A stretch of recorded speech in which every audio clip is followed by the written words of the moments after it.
Welcome to the EST Hangout. This is the EST Hangout, and today's guests are...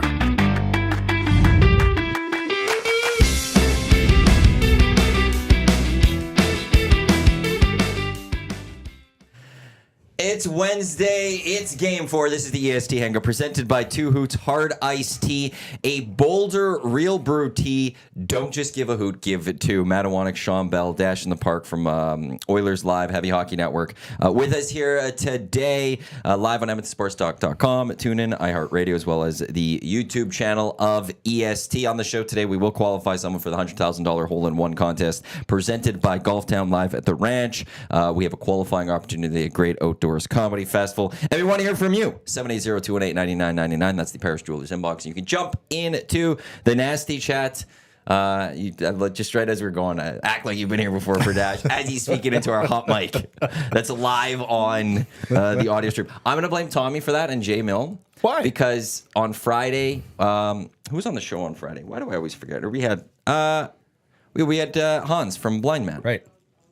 And I always give, because we play the intro, and our mics go live during the intro, 20 seconds on the audio stream. And I like to give newer guests the heads up, hey, we're live for about 20 seconds. And Tommy and Jay got mad at me and we're like, stop, why do you tell these people? And they were ripping on me for it. So today I decided, you guys, I'm not going to say anything about we're live for 20 seconds. And you got caught. But I'm blaming them because I would have given you a warning. I would have given you both the warning. But they tell me I don't have to give this warning. All I needed to do is act like I've been here before. So if you want to blame Tommy Gazzola, you go right ahead. I'm going to blame Tommy and Jay. You know what? I'm on board with this. Blame them. I like it. They told me I shouldn't be doing that anymore, and then look what happens. And where are they? Where are they? You were being thorough. Yeah. I'm trying to making sure and helping guests coming through. Yes. And that's what, so, yeah. And they're not even to be seen here today. Yeah. In fact, maybe I did gone. that on purpose, just to prove a point. I think Those you might two, have. just useless. Yeah. Just useless. Calvin C, does Maddie wear shorts when it rains? If it's raining a lot, no. In the morning. If I look out my window and the first thing in the morning, I see just the steady flow of rain, no. Full pants are going on. I didn't see no rain this morning. Little do you know that Maddie's got full-time pants on all the time. It's just like hair. That thing is like fleece. It's there's no rain. What is it? When Belsey's cold in the winter, he just snuggles up with Maddie's legs. Seriously. It's great. It's like a scarf. It's only 30% chance of showers this morning and this afternoon. Can I give you a piggyback ride, Maddie? I'm cold. So I'm more than okay with putting shorts on today. Shorts and flip-flops. I got the flip-flops going still too. Put those legs out there. Look how that is incredibly hairy. Yeah. Good for you. Thanks, I guess. Yeah. I don't good think for I've you. Why? You show me those legs, and I'll show you a guy that's never worn KT tape on his knees. 100%. Hey? You never get cold, hey? This is why you wear shorts so freely. Actually, I actually am more I like being hot, I guess, in general. So you need the backscape. Have you used it? I've used it on the shoulders and Attaboy. stuff. Yeah.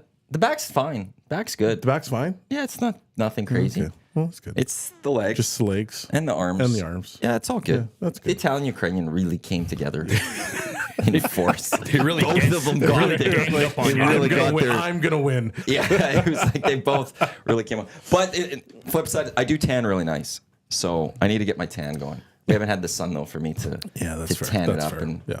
bronze Yeah. nicely. You've got a decent base, though. And this is from last year. Yeah. So It's not like holds. Tommy. No, but there's been nothing to go sit in the Do you sun think with a Tommy, tan. if he has to sit in the sun right now, he's like a SPF 75 guy or 90? He's ghostly. I'm like that too, so I'm not sure I can talk. But yeah, Tommy's probably on my team there. I just start sweating and burning within 3 minutes if I'm out there and it's plus 25 even. I was on the golf course yesterday just sweating bullets and it was 22 degrees. I'm like, what happens when this is 32, Yeah, I can't wait for that. Yeah, Can I talk about my golf round yesterday? I had 6 pars, 2 birdies, and golfed 95. You shot a let's talk about 95. that. Okay, Wow. we got to get into Game 4, Oilers Stars. GCLD's Oilers Stream pre and post game shows coming up later tonight at 5 o'clock. But no, I'm incredibly impressed by that. Right? 18 holes, 18 holes. and you had 6 pars, So 2 six- birdies, and I shot a so that's 95. a -2 through 8 holes. And a 71 par.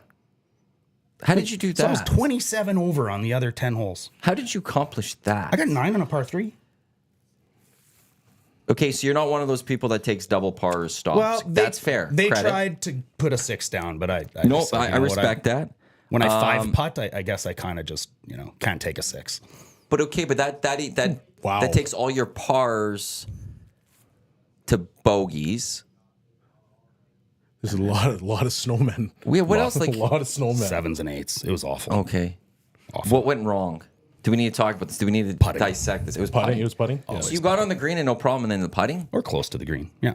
Yeah. I just my up and down was so awful. I just started putting it from about anywhere within 10 feet of the green, but then that doesn't work. And it was just awful. I couldn't get the straight stick going, so I tried everything else I could. Speed or the read of the green? What was the issue? Or Can I both? blame the conditions? Yes. What You was should. wrong with the conditions? Well, it was the green. was a little I thought. bumpy. yeah. Little brown, little bumpy, little. Oh, then you should easily be taking the double pars. Think so? All right, think I so. shot a 88.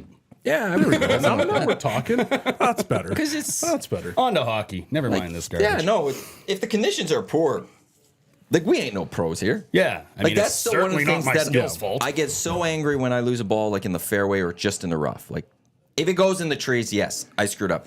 But in the fairway or the rough, we've all had that happen. You go like, "Where's my damn ball?" and you're missing. And the pros immediately have people looking for it and pointing where it is. So I'm like, well, I lose a stroke because I don't have a spotter down there, and these pros who are way better than me have a spotter when they don't need one, and they get a save strokes. Screw that. Free drop. Another crazy thing. I like lost it. one ball. Where Like, did you those golf? aren't even penalty strokes. Victoria. No, Riverside. It's a good course. Yeah, it's beautiful. Yeah, Just I those like first that course. 5 greens were So it's the city's fault. absolutely. So we You know don't what? have good It's enough Darnell greens at the Nurse's city. fault. Well, just like it's the city So is the water. traffic on Stony Plain Road. If the green is poor, I'm going to say this: let's spend some money and get those greens going, City of Edmonton. Oh, here we I do not need to go political. Nasty chat's Do going not need to now. go political. You had to throw that one out there. you like that didn't you? segue? Adam Zeal loving the shirt. We'll get to that. Adam Zeal loving the shirt there, Maddie. While 97 Octane Hockey, what stage of the Tour de France is Iwanyk on? I don't know what Tour de France have to do with FC Edmonton. Long live FC Edmonton. I miss him. Nice shirt. Great times. Adam is a big supporter, long time of FC There it Edmonton. is. We will start with the nasty chat. First question that came in though today. We didn't get a first. We got. Can we ask Belsy if he can lace up the skates tonight? Belsy, can you skate up the laces tonight? No. I am out of shape. I'm old. Got gray hair. I would die one shift in because these guys are going way too fast. So no, I'm out. I would think a lot of other fans would still take that right now over what they've seen. I got one shift in one me. solid shift from Man, Belsy. I will be We flying will in that take it. shift. I will fly in that shift, but that is all I have. Save it for the third period, I think. And it'll end with a nasty 2-hander. Yeah. You know, you don't want a second shift. Yeah, at I that don't want point, the right? second shift. You're I'm gonna- going after somebody. You know, I think Oiler fans will still gladly take that right now. I would take Shawn Belle blows his load on one shift, 2 hands, dart Jamie Benn, and No, me and Ben are buddies. Can't do that to him. oh, all right. All right. This However- wouldn't be the first time friends fought in hockey, let's be honest, Belsy. No, now that I'm a Why am I media here guy, now after? that I'm a media guy, I'm just, you know what? Hey, Jamie, I want you on the show. That's true. That's No true. hard feelings, buddy. I want to get to a report Rashog had that came out during the morning show, but on Twitter, I'm getting the balloons by his name, so I think it's his birthday. Oh. So maybe happy birthday, Ryan Rashog, or it's because he has an anniversary. No, it says joined July 2009, so it might be Rashog's birthday. Happy birthday, Ryan Rashog. The report he had from 52 minutes ago, my sense is we see Broberg tonight could be 11-7 or either 5 or 73, which is easier day or night come out. Knobloch has made some bold decisions these playoffs. This would be another one. Let's start there with Hangout headlines brought to you by the Ranch Golf and Country Club, offering premier conditions, top-notch service, unmatched value. The Ranch is where you're going to want to golf this season. You want greens to be perfect? That's where you go. You go to the Ranch. Book your tee time at theranchgolf.com. Is Broberg a guy that should be coming in Game 4 of a Western Conference Final, down 2-1, with a lot of pressure on this team in now what would be the biggest game of their season? If you're going 11-7, it's not going to really change much. Right. You're just putting him in a couple shifts, and if he's playing well, then you put him out there more. So 11-7 insulates the defense a little bit more. Yes, it's not great for the guys that are behind, obviously Ekholm and Bouchard. But if you're trying to change something up and one guy's playing well and one guy's not, well, roll with that guy. So 11-7 doesn't really, to me, it doesn't. It's bold because you're pulling somebody else, and it's It's something that you haven't necessarily seen much from Knoblauch, but it's probably the easiest move if you want to try to get a defenseman in. Yeah, because I don't. If you take CC or Desharnais out, is Broberg really? Are you taking a step up with Broberg coming in for them? Maybe. You never know. You don't know. I think from But is that the scary part for Knoblauch? Is the I don't know. Of course, 100%. So that's why. But from a 11-7? skating perspective, you need a guy that can start to skate and he can move pucks. I don't know what it is. These guys they're decent defensemen. They've proven it. But for whatever reason, right now they're just they're just taking in water. Yeah. Right. It's consistent, and we were kind of trying to talk about this offline a little bit. Where what's going wrong, and we obviously were talking about Nurse, but to me it's they're panicking. They're panicking with the puck, and the Stars are coming fast, but at the end of the day, this isn't the Vancouver series where when you got the puck and you made that play and 10 seconds later you're getting run. Right. These guys aren't hitting. They're quick to their spots. They're positionally sound. They're a team that wants to transition quickly. So you got to move to get to that puck as fast as you possibly can. Get your head up, and you've got to move that puck, but you've also got to move your feet. Because if it is turned over, you got to be moving your feet so you have a better gap so that you can now take on that rush or whatever that looks like. And they're just not doing that. Yeah, this isn't Ken Hitchcock's Dallas Stars, right? They're not coming out with Ott and whoever and trying to pound you through the boards anymore. They're not a bully you team. They're disciplined as hell. Yep. And aggressive, right? And so there's a difference between being really physical and overpowering a team versus just playing really hard and being disciplined about it. And there's almost you've been there before. That's almost more frustrating, Belsey, right? Take a penalty on me and instead of just continually hitting me so clean. I think that's frustrating. Yeah, I don't know. Yeah, Dallas pursues pucks well. They're relentless on the forecheck. They just do a lot of really good things, and their game's very sound. And that's causing fits right now for the Oilers. Let's be honest. The Oilers are causing fits for the Oilers, but when they decide to take their foot off the pedal, Dallas doesn't really change what they do. Right. And good teams or great teams, they don't change what they do. They play the same way, whether they're up 10 or they're down 10. They just play the same way. And that's what you're seeing from Dallas. They're giving a bit of a lesson in that. Yeah. But for the Oilers, you're a fast hockey team. That's gotta be your answer. We got to use our speed. We got to use our physicality. And I think it was totally DeBoer that said as simple as this. He's Edmonton is a hybrid between Colorado because of the high end skill and the physicality of Vegas. So he's we got to kind of deal with both, but you see the high end skill sometimes, and then you see the physicality sometimes. At some point they gotta combine the two to be actually who they are, because they are a team that can be physical. They are a team that has high end skill, and they are a team that is supposed to be fast. Simplifying things, are you not just saying play 60 minutes? More or less. Put it together for 60 minutes. And, there's all sorts of ways you can say it. And I know that we got fingers pointed at a bunch of different players right now. And, Desharnais hasn't been great, and McLeod's intensity hasn't been there. And Nurse is nursing, I guess. I don't know. We'll have that our discussion later, I guess. But right now, how much of this has to go on the coach? Because I'm a Knoblauch fan. I thought he was fantastic because through of the the regular non-full season. 60 minutes? No, not that as much as I want to touch on what Belsey said about laying off and trying to play defensively, because I don't think you can put this on the coach, because this has been a trait through the entire McDavid era. Okay. Every single year for I don't know how many years. Yeah. This has always been a common thing with the Oilers teams, where at some point they're going to go sleepy. Yeah. And maybe it's the fact that they're you know what, we got McDavid, we got Draisaitl, we got some of the best players in the world. We know that we can come back in any game, because look at the last game. Well, they were up, then they were down. Then they're we'll just battle back. And then what do? They battled back. And so maybe there's a bit of that in there, to say we don't ever feel that we're not able to get into it. Yeah. So maybe that's why they're we can relax a little bit because we've just done our job. Is it a relaxed? Okay, so that's what I want to challenge you, Belsey. It looks like it's a relaxed scenario. You think so? They come out like gangbusters, right? They go up. They're completely outplaying Dallas. Yeah. So what would happen in the locker room? I don't think between it's the first and Well, second. a change of the system, I think. Did they change their system? I think so. Yeah. So that's twofold. You're right. I'm not disagreeing with you here because I think that leadership group has needed to get slapped in the face before they fight back for 6 years now. Yeah. It used to be slow starts. It used to be, we'd have to, now it's self-load management. Like, are we going to try? Oh, we're against Arizona. We don't have to try it all the third period. And all that aside, I agree. And whether it's McDavid and Draisaitl's combined personality or whatever it is, but that has been an issue. What I saw in the game, and I don't know if you were there, I was there. Our seats were 6th row right on the goal line. So I was looking right at Ottinger's hip. Okay, so like I'm basically in between the hash marks and the goal line. And after we were up 2-0, they changed periods. I didn't see the Oilers send more than one guy past the hash marks or the goal line for sure on a forecheck.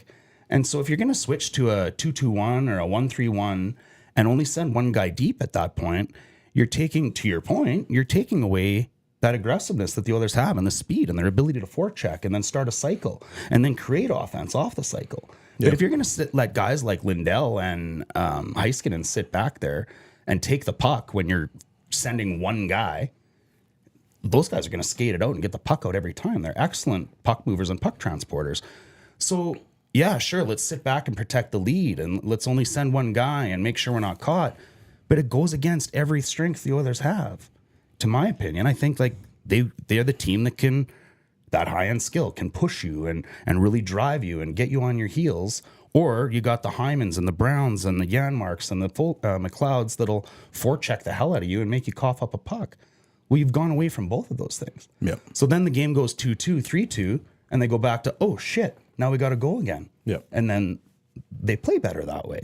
So to me, I think it does fall on the coaching a little bit because why are you trying to protect leads? Just keep playing Oiler hockey. I don't know. Yeah. No, I mean, I'm not going to disagree with that because I do. There's something that goes on throughout the game. And the only reason I say you can't blame it on the coach is because this happened under Woodcroft, happened under McClellan, happened under Hitchcock. Yeah. We've talked about the 60 minutes for this team for a long time. Yeah. Got to play full 60. Got to play full 60. They don't play a full 60. Right? And it's not necessarily they just go into the locker room. Like, using the locker room was just more an example of what happened. But this will happen like shift to shift. Like it'll be like, we're up, we're good, we're feeling it. And then all of a sudden it's just like, okay, I'm going to pull my foot off the gas. And this will happen in the middle of a period. And then all of a sudden they're like, whoa, we got to get back on again.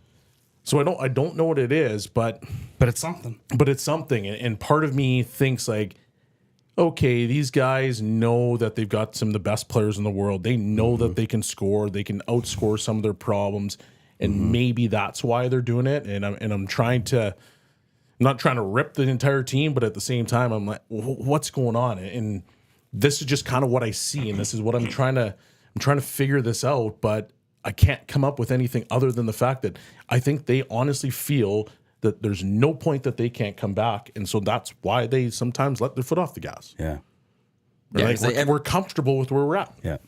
Everyone knew after the 20 minutes, like, I got to play 40 more minutes. Yeah. It's like everyone in the arena, everyone in the city knew, okay, this one's not over just yet. And it seems like the only people that didn't know that was the team themselves. We didn't get a shot for the first 13 or 14 minutes of that I joked, they actually lost 3 shots. Yeah, they were -3 in the second period because they had some taken away. Well, they had 13 shots after the first, and then it went down to 10. they took away 3 away to start because they did their audit or whatever, and then they didn't have a shot till I think it was 7-11 or something left in the second. So that, to me, I was just going, they went -3 shots in that period of time. How do you and even if it is 0, how do you do that? Like you almost have to try to not get a shot. Here's the thing: that's happened a few times for the Oilers this playoffs. Like this isn't a like. And then they'll go the other way. The other team doesn't get a shot for 10 or 15 minutes. I remember the decade of darkness and stuff in some of those teams. And sorry, but there'd be times where you'd watch and like you'd be like, cheap shot, man, cheap shot. But you'd watch them like, oh, they had 1, maybe 2, maybe 3 shots in a period. Bottle like, that deep down inside. But, but the amount of times we've gone through these playoffs where we've looked at the Oilers and went, they've gone this amount of time between shots. The Vancouver series, it was 20-some minutes in game 1 or whatever it was. Yeah. The amount of times we're seeing extended period of times of this Oiler team. With McDavid and Draisaitl and Hyman and all of them going that long without putting a shot on net. Which is insane crazy to think. Because of the fact that they have such high-end talent. Yes. It's insane. And that's why I'm like, okay, That these you're not guys just getting across the definitely- blue line and putting one on the net and just No, getting one, it's- right? Like McDavid could create a shot by himself. So could Draisaitl. You'd have to think so. It's insane to me. But the good news about this whole conversation is the fact that, yep, they're down, but they could be up. And it's still a close series. And there's room to for me, it's improvement. and there's room for improvement. Yeah. So I'm sitting here saying, like, Oilers, I'm sorry. I know that you guys watch video every other day. Do you not just sit there and be like, look around the room and be like, boys, if we go, like, we could be in the Stanley Cup Finals here. You If look we at- play. Just you here, look at give me a those, 60. you look at the first 3 games. There's nothing that says the Oilers can't win this series.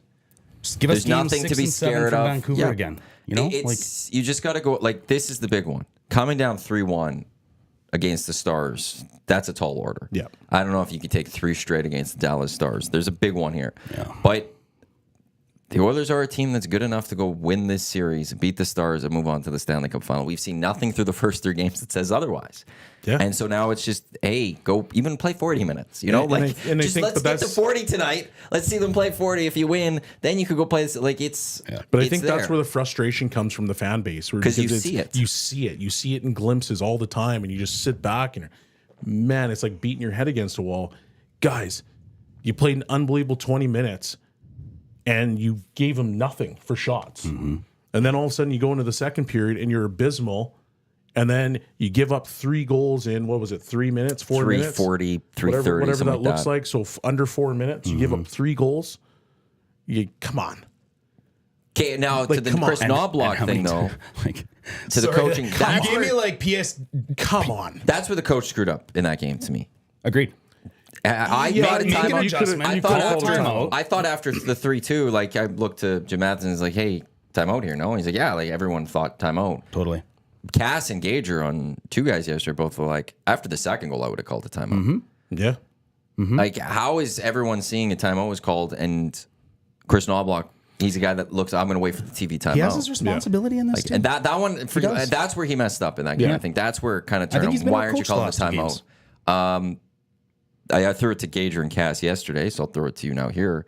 How big of a difference is there? A different mindset for a player from a coach calling timeout and a TV timeout, and stopping a momentum and all that?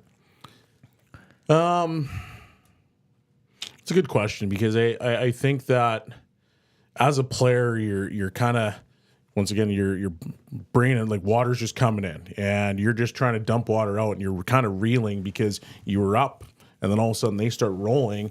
I think it is important to call that timeout and the coach just to be like, boys, we need to settle down, get back to playing our game. And because it reminds me, because this gives me PTSD. Like when I was playing in Germany, every series was a best of 5. Okay, And so we were up 5-2 with 12 minutes to go, game 4 at home. After we scored the 5th goal, everybody's, feeling like we're up by 3, like nobody's touching this. They score 2 shifts later. Okay, 5-3. They score again. And I'm sitting there looking at the coach being like, man, you got to call a timeout, dude. Yeah, when the players are expecting it. 5-5. Doesn't call a timeout. Boys are still reeling because they're like, what's going on here? This team's coming back. Now it's 5-5. And by the time that we got into the dressing room, you could just see every face was dejected. And then we lose in overtime 6-5 and go back and we lose in game 5. So I think about it and I'm like sitting there saying, okay, well, when you see that the momentum's starting to turn as much as it was, as a coach, just throw that time out there just so we can reset everything. You might not even need to talk to a guy, but you just might need to just be able to give these guys a breather. Just be like, hey, let's get it back well, going. is that just even if there's nothing said, the message in that? The message in that is we need to stop this game right now Yeah. because you guys need a breather, as opposed to the game's 100%. naturally going to stop here for a TV timeout where they're going to come and clean the ice, but we're all expecting that. Yeah. I wouldn't have let it ever get to that TV timeout. I would have hit that timeout right away. You just Here's my explained game reset, 5 and guys. 6 versus Vegas last year. Yep. Right? Like the goal and another goal and another goal, and then you're so dejected by the time you get to game 6, it was over, right? I would like to say my coaching, assistant coaching performance in the heavy hockey showdown. Me and Coach Pete were not afraid to call timeouts. It's true. We used in 2 games. We used both timeouts. It's true. We pulled the goalie in one after one, and one of them. It was not starting off right. We paused it to try to get it a little calm. And yet, Matty, we It did still work. won the It did work. championship. That one didn't work. We won the fundraising one though, but it didn't work. But I wasn't afraid to call the timeout. Just call timeout and say, "Okay, boys, we're gonna play Operation Good Guy." They'll be like, "What's that?" Give it to the good guy. Just give it to McDavid. Just go play. Yeah. Okay, but is that the not counter? Yes, Are you 100%. okay? Just making sure. There was facetiousness there for sure. You know what? That kind of. I want to ask you a question, Billy. When you're on the ice with a player of somebody like Cal, you've maybe never been on the ice with a Gretzky, Lemieux, or a McDavid, so I don't know. But if that guy on your team is, the best player, everybody knows it. Do you play different in that shift when he's on the ice versus if you're out there with the third line? Because to me, I see these examples of, Dry wins the Hart Trophy when McDavid's hurt. Malkin wins the Hart Trophy when Crosby's hurt. The team has to kind of come together. You don't just rely on your best player. And I know when I'm playing beer league and I got a guy that can score every shift on my line, I'm just feeding him the puck. But it might not always be the smartest play. Well, it's never the smartest play, but it becomes a situation where you're like, okay, well, that guy can do it, which is kind of what I was joking about. It's like Operation Good Guy, just give it to the good guy. Well, sometimes that's actually counterproductive because, the Stars, Vancouver was really good at it. They kept guys in front of McDavid. They rarely let him build speed. They're checking with sometimes 2 guys, sometimes 3 guys. So other guys need to step up, and you have to stop looking at this is the best player in the world. This is the second best player in the world. I got to do my job, and my job is to give this team everything that I possibly have. So whether that's keeping pucks out of my net, or me forechecking, or me getting to the net, I've got to do my part. Yeah. And I do think a lot of times players will look at these superstars and say, yeah, well, we're okay. He can do it. He'll be able to figure this out. He'll bail us out. But too often, that's usually what stops a team. Actually, right, is because guys will drop their level just a tad, not a whole lot, but just a little bit, and wait for the superstar to do it. Connor will bail me out. Yeah, they'll bail us out, and it's okay. Can't do that. We just need everybody pulling in the same direction, and everybody doing whatever it's going to take to get that team. And then if you bring your best game, well, then Connor probably has the ability to score that 1 goal, or Leon has the ability to score that 1 goal, and now you're probably in a different scenario. But if McLeods of the world are playing the way that they should, well, you're going to give a better opportunity, or you're going to give yourself a better opportunity to win this hockey game. Darnell Nurse, hey, you know what? You're not skating, you're not feeling it right now. Well, do everything you possibly can to block every single shot, a la Chris Russell back in the day, where he's just eating pucks for a living. Yeah. Well, that's what he had to offer. Yeah. And sometimes you're not going to feel it. And sometimes whatever it looks like, and you're not playing your best, still find a way to contribute. Do what you do. Yeah. To the team and to the ultimate success of that team. Yeah. Interesting. Because I sat beside Don Murdoch, actually played with the Oilers in 79 and 80 or whatever. And the game never leaves you, right? You always have that sharp mind and you can see things. So I found it fascinating to sit with him. And, it's obvious to the common eye, I think, that Bouchard tries to do things. He tries to do the difficult thing instead of the simple thing, if you will, sometimes. And that made me think about it. He said, I think if Bouchard was playing with the third line, he would make the simple play. But Murdoch kept saying to me, he's got 3 options here. He can skate it out. He can pass it out. No, sorry. He can skate it out. He can chip it out and make a safe play, or he can try to make some miraculous pass through 2 guys' legs or whatever. And he seems to always do the latter. He's always trying to make, but I wonder if it's, I got to find McDavid. I got to find McDavid instead of just chipping it off the glass, making the simple play. That's more of to me, that's more of just what hockey is now. Yeah. Right. I, coaching kids at the U18 level, and they watch all these kids back in the day, and I'm not the old man waving my newspaper. Back in the day, It's just clouds here. You watched hockey, and when you watched hockey, you're really breaking down what the guys did, and there's little details in the game that showed up before. Now for kids, because social media is so prevalent.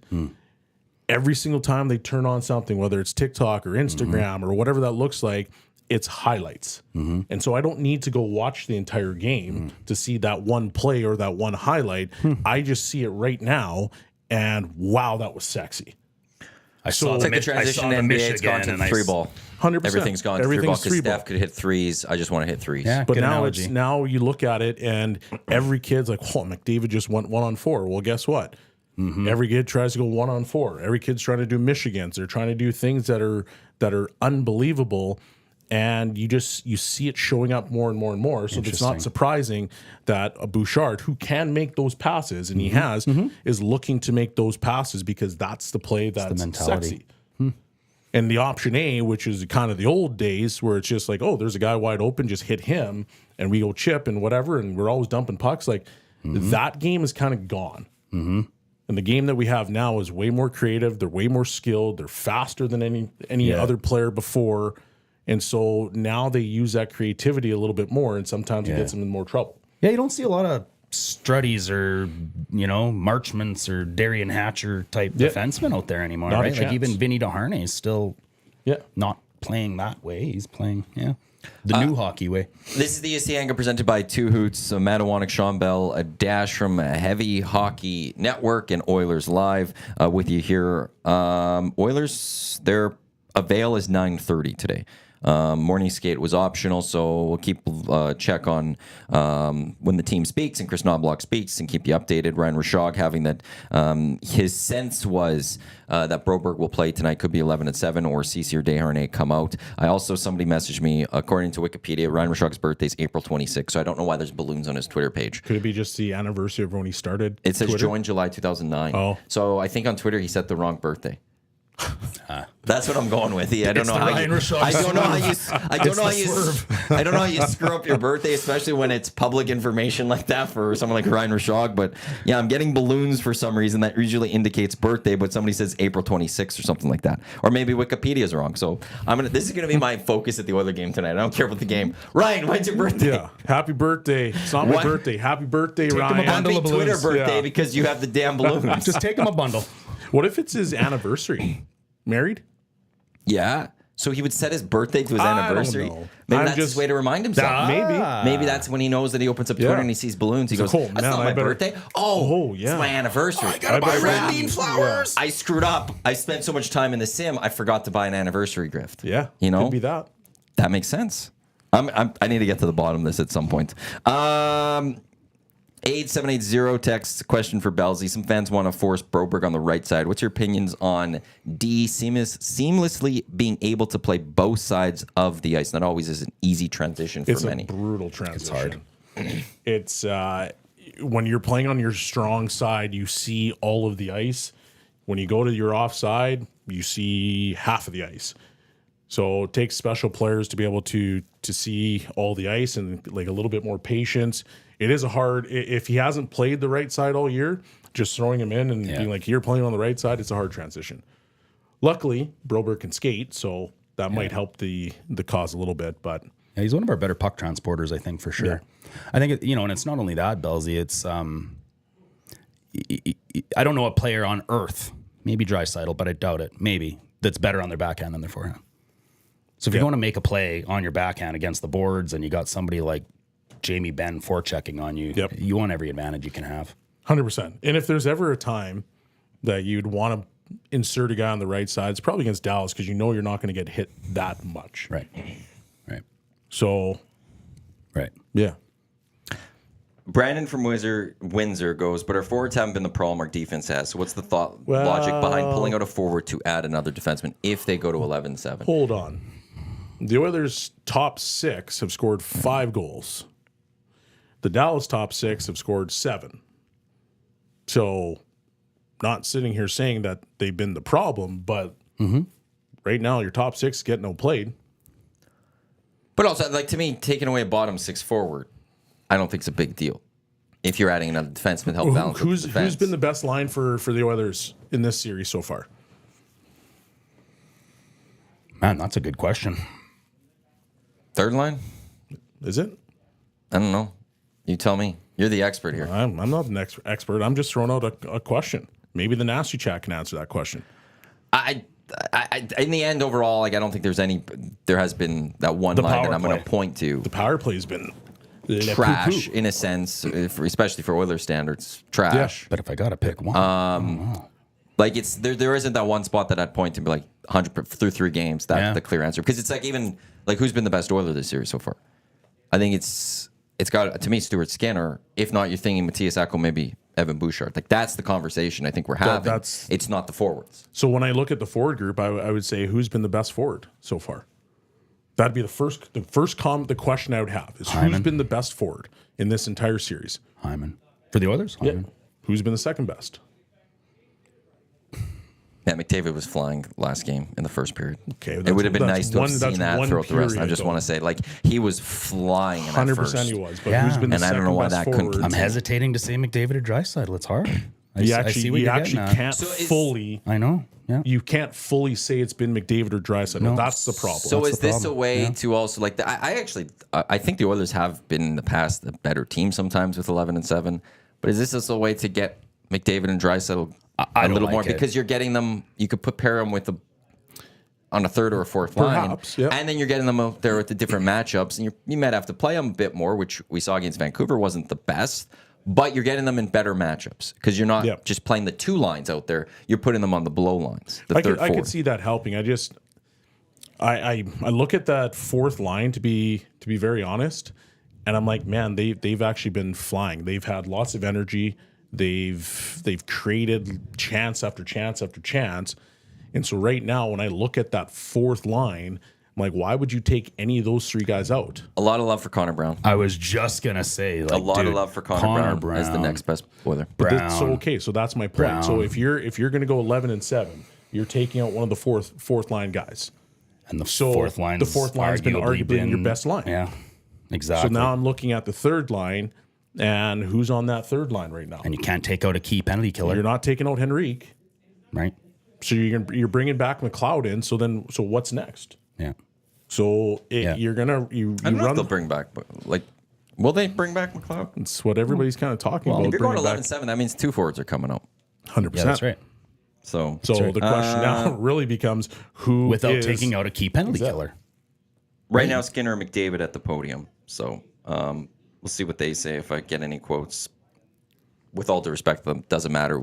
I don't care what the players have to say. I just want to hear what Chris Knoblauch has to say for lineups. That's what I'm most. That's what I'm most curious about right now. I'm assuming they're gonna say, yeah, we need this. We're gonna go play hard, all that stuff. Yeah, that's awesome. I just want to know lineups, that stuff. So we're waiting for Chris Knoblauch to speak. So I don't like 11-7. I'm not even sure I like Broberg in the lineup, to be honest. I don't know how you inject somebody in maybe the most important game we've had in 10 years. But then how do you deal with this defense that? Like, there is a conundrum with Darnell Nurse right now. I don't necessarily have that answer. I just don't think that putting Broberg in instead of a right now person that's been in for the entire playoffs and has that pace and that. But is this a way to help try to take some minutes away from Desharnais, Ceci, and Nurse without having to take them out of the lineup? Where that's exactly what you're doing. Like you're trying to you can't right now trust the Nurse Ceci pairing. Nurse Desharnais pairing, together, you can't work on that. As Tommy pointed out yesterday, Nurse and Bouchard isn't a strong pairing. No. So there's no real options that are like, okay, after Ekholm Bouchard, what do you do? So you have to be able to figure out how to limit their minutes. Right. And so is that where you just now have to bring in an extra defenseman? And with Stetcher being hurt and needing, it sounds like, ankle surgery, he's not an option. What else do you have to do? So is having Broberg out there for just 6 minutes actually just going to help Nurse, Ceci, and Desharnais, because that means 6 less minutes combined between those 3. I got a feeling that Broberg could be up around 10 just based off the way he played in the AHL, the regular season, through the playoffs. But Bells, the AHL regular season is not the NHL playoffs in the third round. I completely understand that, but it's also you could balance it based on how you're seing him play, I guess. But when if you he's have a playing guy well that to can start, you skate could as give well him as more. him versus a team that can just flat out fly. Yeah. You need to have somebody that can be able to handle that pace and that speed. So I don't disagree. Like the AHL is a step down in terms of speed, but at the same time, I'm looking at Broberg and saying, okay, you went down there, you dominated it, and usually when you dominate the AHL, that means you're ready for the NHL. Yeah. And you have the ability to play at that speed because you have the legs to do it. You have the ability to do it. But there's an adjustment. There is an adjustment. But right now, could it get that much worse? That would be the question that I would say. That's the key. Because That's now, the key. I'm not saying you're getting caved in, but you're not doing very well when you have these other guys on the ice. Like right now, it's Kulak who's doing well. You've got Bouchard and you've got Ekholm. The other three guys, like, you might as well take out some dice, throw that thing on, and be like, okay, you did good. So could it get that much worse? And then maybe you catch lightning in a bottle, and all of a sudden Broberg's coming out. He's high step and he's feeling it. It could get worse though, Belsey. It could. Yeah, I think so. Because look at. So then if it's worse, how many shifts do you give him? 1, 2 shifts, and it's that much worse? Well, you sit him back and you're at square one anyway. Not square one. Because look what Holloway did in his first 2 or 3 games in the playoffs last year, right? First game, first shift, huge giveaway. What if Broberg's -2 after 3 shifts? Well, then you're already in the most important game in the last that you were in 10 years. before. Because Darnell Nurse might be -2. That's the problem. Nurse and CC could be out there Do you want to be the -2. coach that put in Broberg to be -2 in 3 shifts if it could have been a guy? Knobloch doesn't care because he was the guy that also went to Cal Pickard. My job And as the coach is he to also try to went win. there and he said, "You want to know some? Cal Pickard had 2 great games, but we lost the game. I'm going to Stuart Skinner." So did he put He's Pickard a in coach today? that went and said, "Well, he's already Maybe said that's your shake-up. he already said that he's going with Skinner I know. yesterday." He went and I think he made the decision most people would agree with, but I think was the tougher decision. That's pulled Ryan McLeod out last game. Like, he's not afraid to do that. Chris Knobloch did speak. He says there will be some lineup changes for tonight's game, but won't reveal them, which is very that is very un-Chris Knobloch like these playoffs. These playoffs, he's been very open generally about the moves that he's making. He hasn't cared about playing the gamesmanship or the Jay Woodcroft of secrecy. Yeah. He even I'll go even yesterday, announcing that Stuart Skinner is going to play. Yeah. But when he made the switch to Stuart or to Cal Pickard, he said was it the morning of or was it the day before? I think it was morning of. He came out and said Cal Pickard. He didn't say we'll wait till game time. You know, Jay Woodcroft was a guy that would have been like, we'll wait till game time. And then he would have had Skinner in the warm-up. Yeah, and he was constantly playing different games or trying to do those things. This is the first time Chris Knobloch's actually now playing gamesmanship a little bit here, and I don't know if I like that. Because to me it says, "What? Like, are you panicking a little bit as a coach?" Got to try something. But you're different. You because this whole time you haven't cared, and now all of a sudden you're going, "I'm not going to say anything." I don't know. Like a small little eyebrow raise. Also, this tweet from Gene Principe. So I'm going to read this tweet fully as is. This is what Gene tweeted. When Mark Spector asked about Stuart Skinner or asked either Stuart Skinner or Connor McDavid to answer a question about Darnell Nurse, McDavid said, "I'll take that." He said, "Darnell always gives his best. He's a big part of the team and will be great tonight." So there's a good captain there stepping up. And part of this, to me, it's a fair question to be asked. I do believe that from a media standpoint, and there'll be a lot of people ripping on Spec, but you got at Darnell Nurse is a question, is a story. He'll be asked, and I think Connor McDavid handled that perfectly. You take it. I actually really like that from Connor. You don't allow the Likewise. other player to take it. You take it, and you jump up and you defend your teammate. And I think that's fair all around. I know a lot of people, you can't ask that. I think it's a fair question. I mean, it's his job but to ask that he has to ask that It's question. how he asks it, and that's kind of Spector's that would thing be, and I haven't usually, heard that. I haven't heard that part of it. But then also, the way Connor answers that is exactly how it should be answered, exactly how it's done, and the way a captain does it. Gazzola also now just saying, Knobloch says the coaching staff has a difficult decision to make tonight, but if Broberg does play tonight, he's, quote, well qualified to do it. So based on that, Who's an NHL I'm going to say defenseman? that. I mean, I'd say he's well qualified, but I'll say that with that, it's Broberg's coming into the lineup tonight. Based on Shog's reporting, based on the way Knobloch's speaking there, I think that's a one of those mistake. lineup changes we're going to see. I think it's a mistake. So then again, how do you handle the defense going into tonight if you weren't putting Broberg in? You just play 60 minutes. Do what you did against Vancouver in Game 6 and 7. Do what you did in your Different 18 beast. game. I know. You don't have Vancouver doesn't have Rupe Hintz. They don't have Jason Robertson. They don't have the depth that the Dallas Stars have offensively. Different beast, different animal. It's going to be harder. And you don't to have do Jake that. Ottinger on the other side of the net. Yeah. They didn't have that. This is the first time the Oilers against a top goalie. And here's the thing: they're playing well against Ottinger. Yeah. They're getting pucks past Ottinger. You know, They got to find a way to stop giving up goals, needless goals. Mm-hmm. That'd be number one. So fixing the defense, and whether that's bringing in somebody else to be like, boys, this is your wake up call. Mm-hmm. Then you have to do what you have to do because your job as a coach, like, you get hired to get fired. Yeah. If you don't win, you don't take care of what you need to do, you're not going to have a job. Yeah. So bringing in Broberg, gutsy. Mm-hmm. If that's the case, and you think he gives you the best opportunity to win, that's what you have to do as a coach. And obviously, it's going to be controversial if it actually happens. It's got to be this game before it's an elimination game. You can't do it when it's 3-1 Dallas, I don't think. You could argue that this is an elimination game. Well, 100%. You could. I think this is the most important game in the Oilers for the last 10 years. Has to be. 20 years.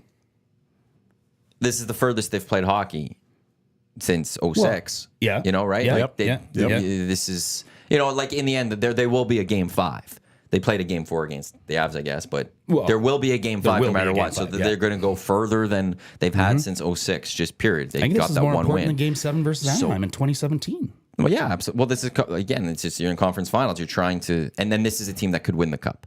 I don't think 16-17 is a team that we're all sitting there like, it's cup here. Right. Yeah. That was a great run because they finally made the playoffs for the first time in 11 years. Yeah. This is cup window, and based on the series too, you could win this series, which means you could go win the Stanley Cup. I don't think there's anything we've seen from the Oilers that says that they absolutely would lose to the Rangers or the Panthers.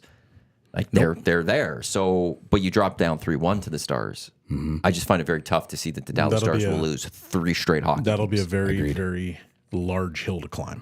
Tall tale. Yeah, that'd be a hard one. And the Stars are a great road team. Yep. They went into Vegas and took 2. The weird part is they've actually lost the games at home a lot. They've lost in the series. The Oilers, they've lost to the Avs. And they lost twice to the Golden Knights at home. So I think there's twice at home. Oh, first 2 games. No, first 2 games against the Vegas Golden Knights. The Golden Knights were up 2-0 in that series. Yep. So they've lost 4 of the. I know of at least 4. I don't think there would be anything else. But yeah, they're beatable at home in a sense, but they win on the road. They go out and they win, and that's why there's a lot of pressure tonight. And the Stars, they quiet the noise. They're very good at it. Jamie Benn just shows you how clutch they are. If they can win one or lose 1 or 2 of the first 2 games, then always come back and win the series in 5 or 6. And for them, that they want to go back home knowing we're just 1 win away. Yeah. Mm-hmm. Yeah. They want to put that foot on the neck and just keep pushing down on it. Whereas in the game last night or 2 nights ago, the Oilers had it and they let it off and allowed the Stars to get out. 97 octane hockey. Don't show you a full hand. Knobloch is learning on the fly. I don't think it matters. I take a thing from Don Matthews, former CFL legend coach. Jamos told me this story. Like, I get the games. I do understand all that. But Don Matthews, there's a story. I'm paraphrasing it basically. But it was basically, I could give the other team my playbook. I'll still beat them. Mm-hmm. Like, to me, there is a confidence of, I don't, like, if I'm Chris Knobloch and I say I'm putting Broberg in and we're going 11-7 and I'm taking this player out and this player out, I don't care. I'm still going to beat that other team. Belichick's had every other team's playbook. He's still lost every once. I guess I don't know. If Chris Knobloch came out and announced a bunch of changes, how does that affect the Dallas Stars? Does it affect the Dallas Stars? It doesn't affect them. Okay, they're just doing their thing. They're doing their job. I don't think at this point in the year that the Dallas Stars would say, like, we got to change the way we're... No. Boys, emergency meeting in the ballroom. We got to go through this new lineup type thing. They're probably like, hey, newer confidence. They're panicking. Even more confidence. Look at them panic over there, bringing in their AHL I like the mentality of, hey, what do you want to know? Yeah. This is my lines. Here's what we're running on the power play, and we're going to still put the boots to you. Yeah. So I really enjoy that mentality. Like, I think that's something that, not a lot of teams have. Mm-hmm. I do think the Oilers could do it, and I think the Oilers should have that kind of confidence because, once again, like we've already talked about, you have the 2 best players in the world. Are they hurt? Sure. Obviously, Draisaitl's got that splint on his finger. You got Bouchard, who's been playing unbelievable hockey for the most part. Mm-hmm. Like, you have some really good pieces. That power play can go nuclear if it needs to. So for me, it's just Oilers. Like, let's take care of business. Let's stop worrying about the other team. Worry about what you need to do to take care of business tonight. End of story. Play 60 minutes. Say it a little bit louder for the people in the back. 60 minutes. I got a little bit more news from the non-birthday boy, Ryan Rashok. But before I do that, let's qualify somebody for the Great Outdoors Comedy Festival. July 12th through the 14th, Kingsman Park. Friday, Andrew Schultz, Shane Gillis. That's completely sold out, so I don't know why I keep talking about that one. Saturdays, Kevin Hart. Sundays, Burt Kreischer, Whitney Cummings. GreatOutdoorsComedyFestival.com for tickets to the Saturday and the Sunday shows. Just a limited available left. There's early bird pricing until June 1st as well, so So you only have a couple days to get in on the early bird pricing. Enjoy comedy in a great outdoor setting. Don't miss some of the top comedians in the world in person at one of the great outdoor spots that you can have at Kingsman. Also, Alley Cat, the official beer of the Great Outdoors Comedy Festival. So get to enjoy a nice 6 o'clocker lager while having some laughs. We want to qualify someone for the VIP table to Saturday. Kevin Hart, we're qualifying this week, next week, and the week after. And then June 14th, we'll give it away. If you want to get in on this, 780-218-9999. Text us Alley Cat. Just to 780-218-9999. The official beer of the Great Outdoors Comedy Festival here in Edmonton. Qualifying for Friday. Or the Saturday, Kevin Hart, VIP table of 4. There's like a QR code on your table. You could order your food and drinks to come right to you, so you don't even have to go anywhere. Kingsman, great setting. And it's also where Led Zeppelin played in Edmonton. Kingsman Fieldhouse in that area. I don't know exactly where the whole stage was, but the only time Led Zeppelin was here was at Kingsman. So little fun fact for those that didn't know it, but I think a lot of people know it. Here we go. Ryan Rishaug. Fogel, Carrick, and Desharnais all putting in some extra work post-practice.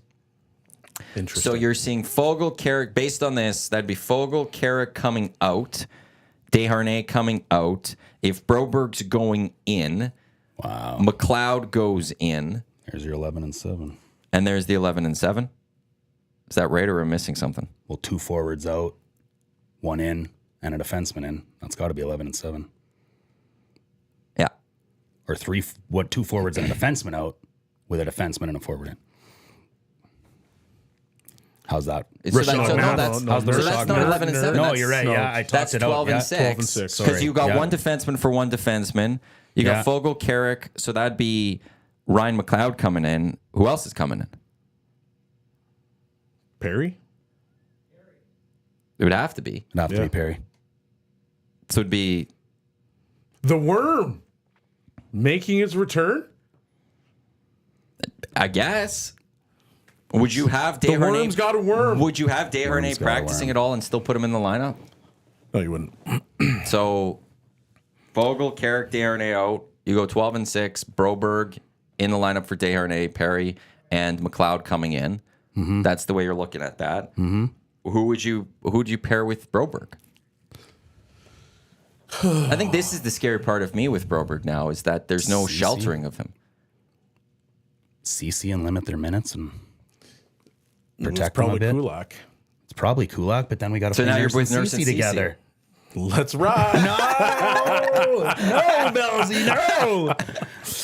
Here we go. Dusty We had got the the numbers. worm. We got the worm. It doesn't matter. We got the worm. Dusty had the numbers on the morning show today of the 20 or the 22 pairings. I think that have played 100 minutes or more together. It was like all the That's the categories. There's worst one. 22, 22, 22, 20, 22, 21, 20. I think 20 was shots allowed or something. yeah. Or shots for. They have like a 34 expected goals percentage together. Like, it's not good.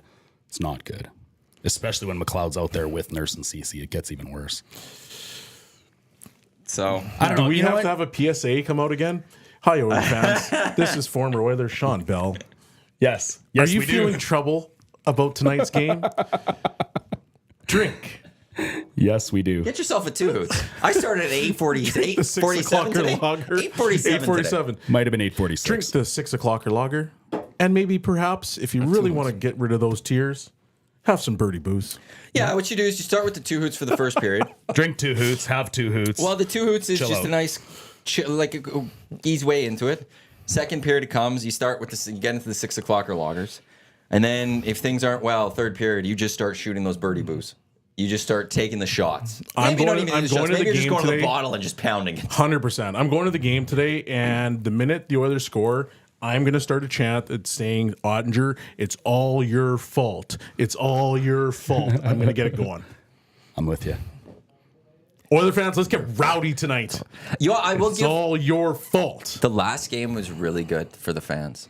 Why? They've been actually a lot better. I felt it was really loud. I felt Yep. that they were into it. If I'm going to nitpick, which usually I do, No. when it did get to third period, like 3-2, or not third period, it's just 3-2. There was shock, obviously, so a little quiet. Yep. That's a moment where, though, you could also maybe do the flip, Rally the where if you team. rally, like Yeah. you get to try to get them going. But I understand that there's also just a shock of, oh my God, what's happening here? But like I think it was Steve Sandor had the tweet in the first period going, that was the first time that was reminded him of Rexall noise. Yeah. Like really? it was. It's The starting fans to, were it's starting there. to come back. The Yeah. fans were there Yeah. the last game. You know, Belzy and I had the conversation. Was it the Vancouver series or was this first series? It was after the first series. We were challenging people. to a little bit more. Yeah. There could have been a Yeah. bit more.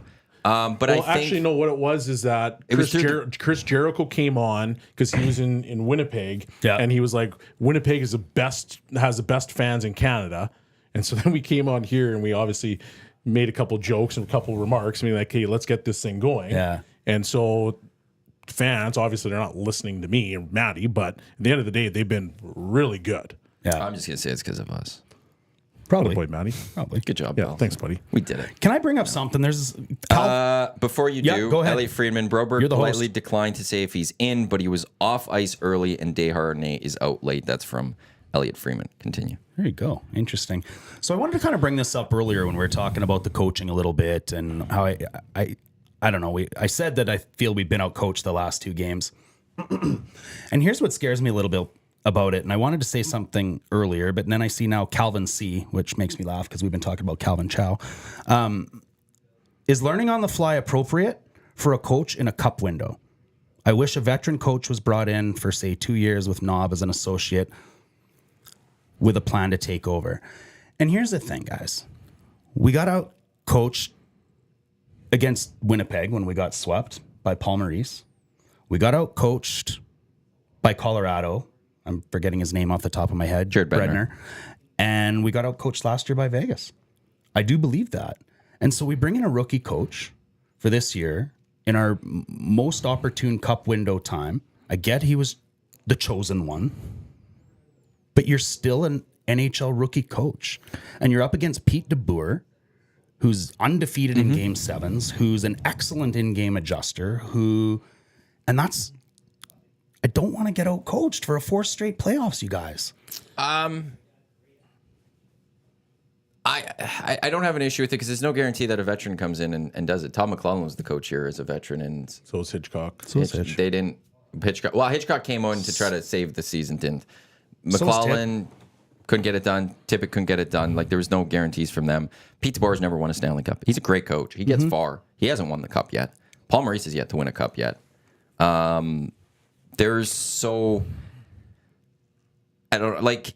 At the time, I didn't like to move too higher Chris Knobloch because I think this team needed a kick in the pants. I didn't think they needed a tough coach for a couple of years. I was a guy like a Gerard Gallant type person. Like bring him in for me for 2 years for that. But Chris Knobloch has been excellent with this team. Since. Agreed. And there are.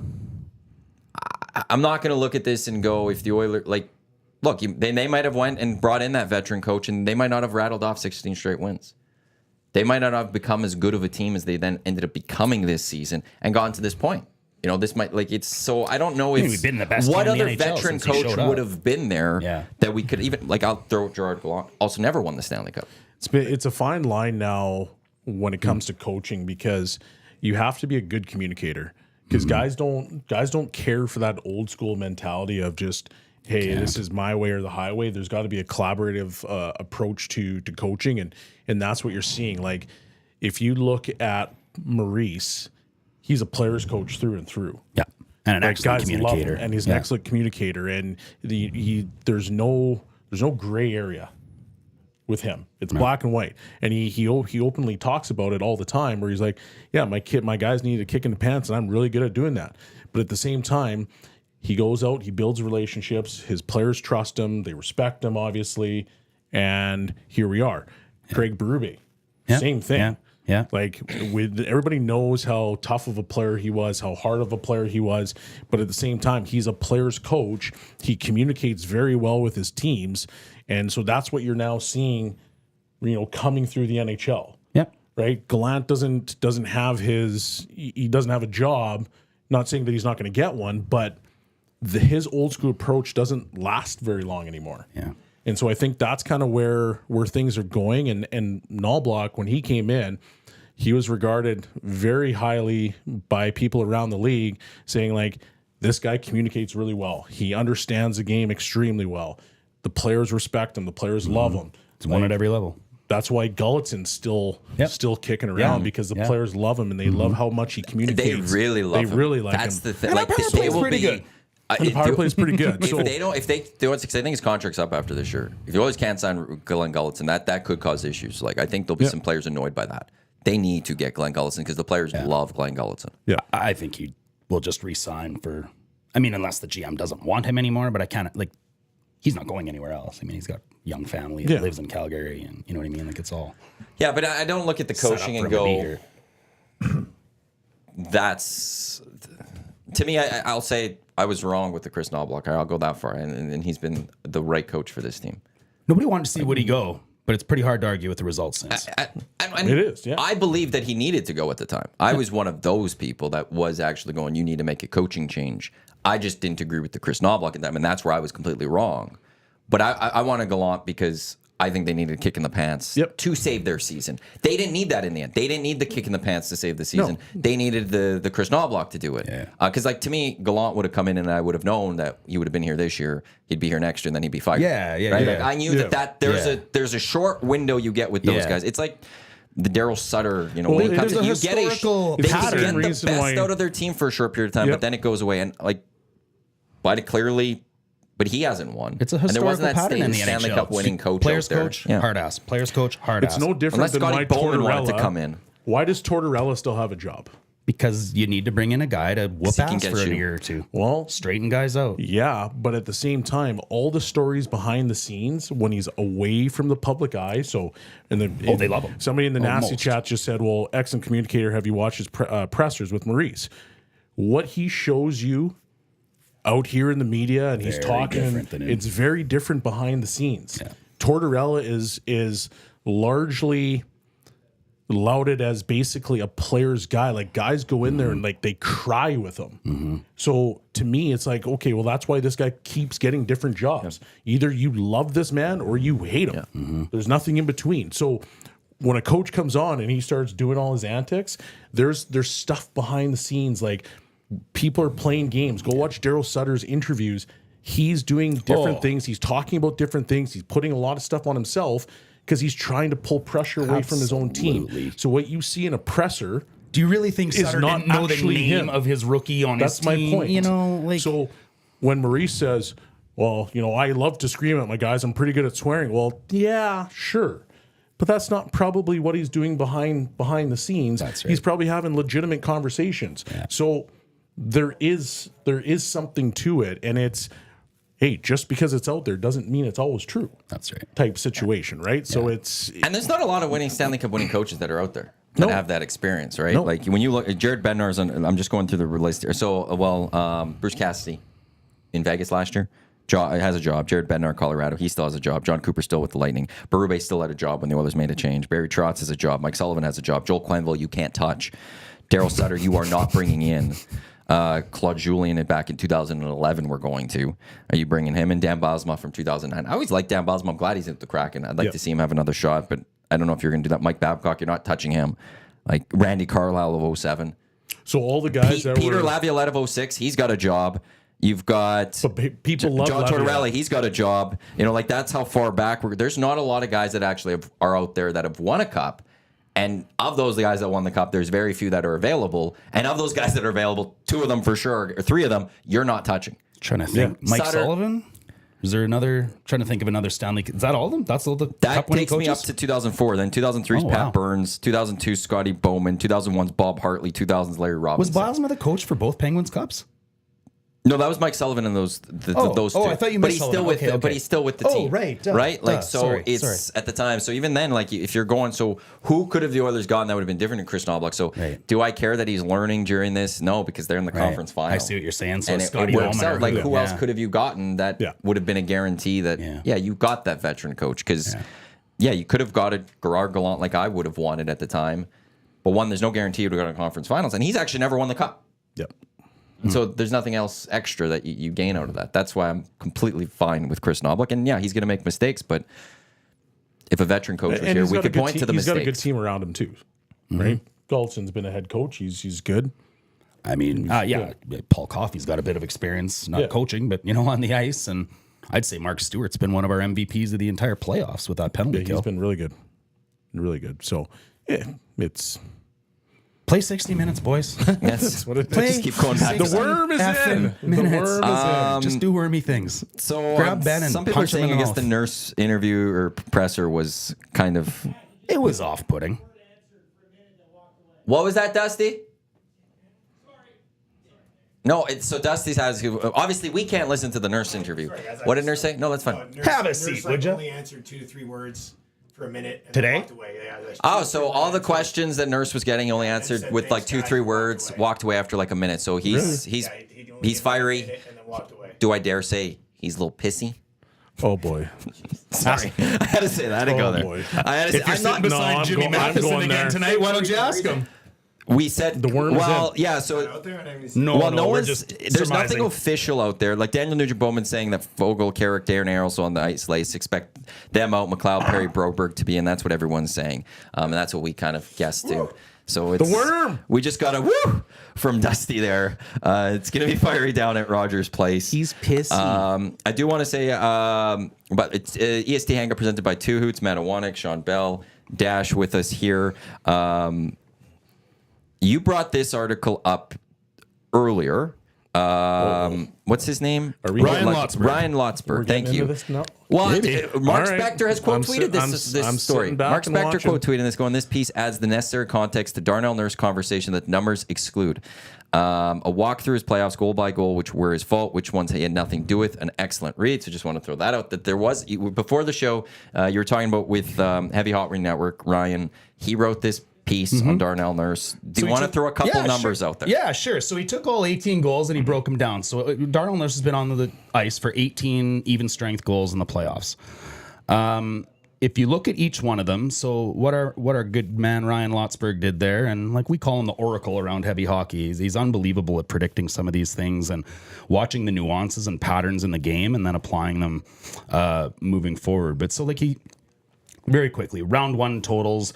Nurse was on the ice for 4 goals, 5 on 5. Now, like I said, he's broken down who he feels made the mistake in those goals. So he's got Nurse for 2 of those mistakes, CC, and bad bounces for 1. You look at the second round, Nurse is on the ice for now 10 5 on 5 goals. But when you break it down, Ryan Lotzberg says 2 of those were actually his fault. 1 full, 2 halves. Skinner had a couple mistakes. McLeod had 1.5. CC, Pickard, Fogle, McDavid, and bad bounces. You look at the goals in this series, 4 5 on 5 for Nurse. Lotzie has them at 0.5 of a mistake. Doharney at 2.5 of the 4. CC, Draisaitl both kind of combined to screw up on that game-winning goal last time. So if you look at the playoffs total, 4 on 4 and 5 on 5, Nurse has only really had 6 mistakes, according to Lotzie, out of 18. So you start to break down the defensive pairings. You start to break down, like, and there's a whole bunch in here, heavyhockey.com, Ryan Lotzberg's article. Go check it out. There's a lot of great info that I can't really quote without boring people. But, you know. And sometimes it's hard to get those across verbally. Yeah. You have to read them type thing. For me to start spitting out expected goals for and whatever. Now people are just going to feel like they're in classroom. Right, Like, oh, exactly, teacher's lecture exactly. here again. But one of the fun facts that he said in there is it's not just Nurse's D pairings. When McLeod and Nurse are on the ice together, they have an expected goal share or expected goals for percentage of 60 or 59.9 or something like that. But they're getting outscored 0 to 6. So there's these little nuances and there's these little things happening that doesn't mean Nurse has been excellent, but it doesn't mean Nurse is fully to blame either. No, but like the counter with that one, Yep. because there was, and I'm trying to see if it's in the nasty chat if I could find it. But there was someone that pointed out how many game-winning goals Nurse has been on in the last All of them. couple series, right? Like it's, yeah. And so that part, like how Okay, could but he dry be, how flies could the he be zone. not to blame for so many? Like it's on other people so many times, but he's Right. on the ice for so many. It's not a biting your huge tongue for sample something. size, but it's a sample size. I don't know. It's not his fault. Dry flies the zone and CC misses his guy. I mean, Nurse is watching back door. I don't think Skinner cheated on that game-winning goal. I think he had his foot up against the post. He still can't let that in. Hey, that's I But- stand by. You know? Skinner played really well that game. Mm-hmm. He's not the reason the Oilers lost that hockey game, but that's a bad goal. You got it. And then I know there's like Cassian that broke it down in many ways of other people to blame and how you can't have Robertson player just never standing should there. have been- There's a lot of blame to go around on that goal, but there's also it can't take away. Skinner just can't let that puck in the net. 100%. The puck doesn't get to the net if those mistakes aren't made. I'm going to be intrigued. I hope Darnell Nurse has that FU game. I hope they all have that. To everyone. This is about just him at this point. Because there's a lot people mad at him. Both, in this city. I hope he kind of has that FU game and goes out there tonight and just goes lays some bodies and brings that game, the physicality that he used to bring, and just uses this is his Michael Jordan moment. Fair. Just do Everyone's a game. You want to screw you all. Screw everyone. I'll show you. Yeah. I will show you and go out there and keep destroy. it simple. Just do more with less. Keep it simple and play 60. Play 60 minutes. Play 60 minutes, Belzy. The worm is in. The worm is in. It's going to be an interesting game tonight. There's That's all I'm going to say on this Rogers conversation. Place. I'm actively avoiding. What's the website? I don't want to get it wrong. Heavyhockey.com. That's straight up. Heavyhockey.com. Ryan's article's there. You can give it a read. Fascinating to deep dive into it. Sometimes you can just look right at the number and Dash or whatever it is. He's on the ice, and then but there could be more into it. I don't know. Rogers Place. I'm expecting it's going to be loud tonight, but it's also going to be very nervous tonight. Yeah. There's There's that tension there, and it's a lot, and the Oilers get out to a strong start. That crowd's really going to get going, but all of a sudden, if it's a couple of shots early on Skinner, it's going to get quiet. a little quiet because there's going to be the nerve, and it's going to be all over the place. It's going to be absolutely fascinating. The 3 changes that is expected. Because Ryan Rishaug, who again celebrating birthday, but not really. Desharnais definitely gassed himself this morning, so it looks like Broberg goes in for him. So he was out late.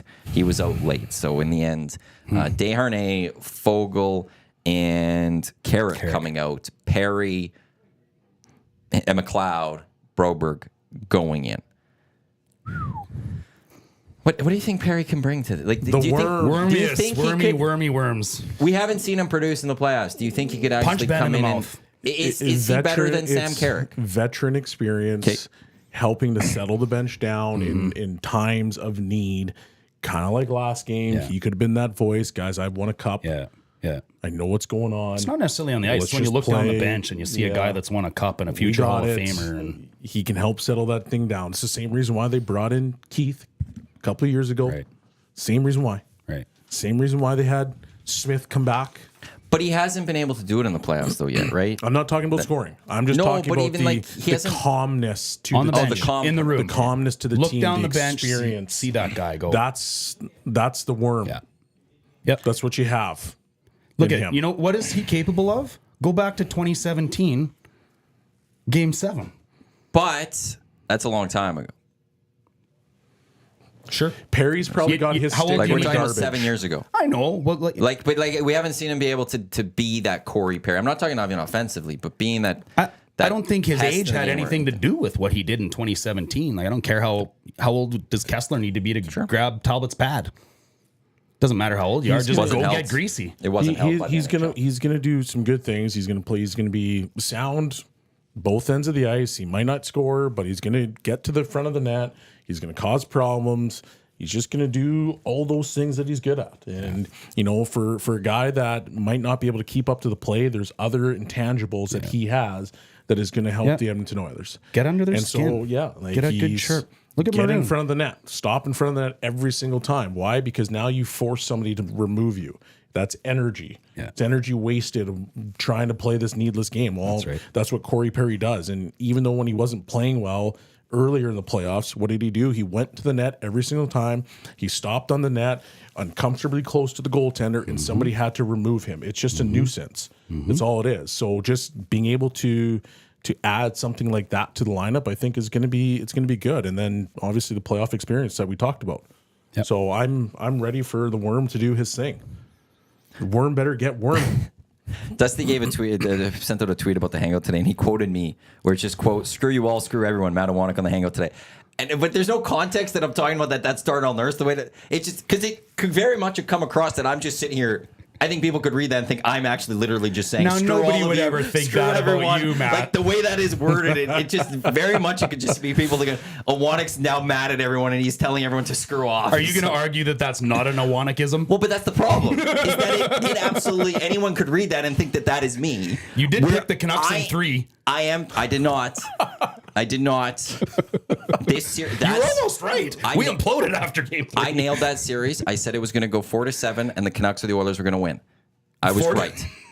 And in this series, I said it's going to go 7-6-5 or 4 games, and the Oilers or Stars are going to the Stanley Cup Finals. Wow. And right now, I'm still accurate. Man, you're an insider. What an oracle. You were dialed in, man. You must have a magic 8 ball. But this tweet, like, it could have added just me pretending to be Darnell Nurse or something. But yeah, everyone's just going to think worse of me. I don't know if you can think worse of me, but as soon as I saw, I'm like, yeah, that could be me. So. If the traffic on Stony Plain Road is... That wasn't me today. That was me saying that's what Darnell Nurse needs to be like on the ice tonight. So what you're saying is if the traffic gets really poor on Stony Plain Road today, it's your fault, not Darnell Nurse's? It's always my fault then. I'll take it. Darnell, I got you. Put this on me. So Brett, what do you think? I'll take the heat for Darnell tonight. Put it on me. Darnell has a bad play. You could tweet me. Darnell does well. Up. You give him the credit. I'll take this one for Darnell. Darnell. Team player. I've got him. Matt Iwanyk, team player. You were the winner of the staff meeting yesterday, so congratulations. I'm not kidding. Truthfully, I thought that was all stupid.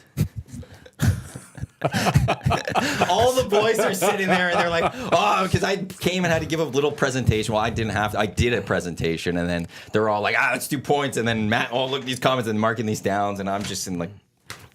Matt's like, I win everything anyways. Basically, I was in that meeting, and I'm just going, screw you, screw everyone. And so, but somehow I won.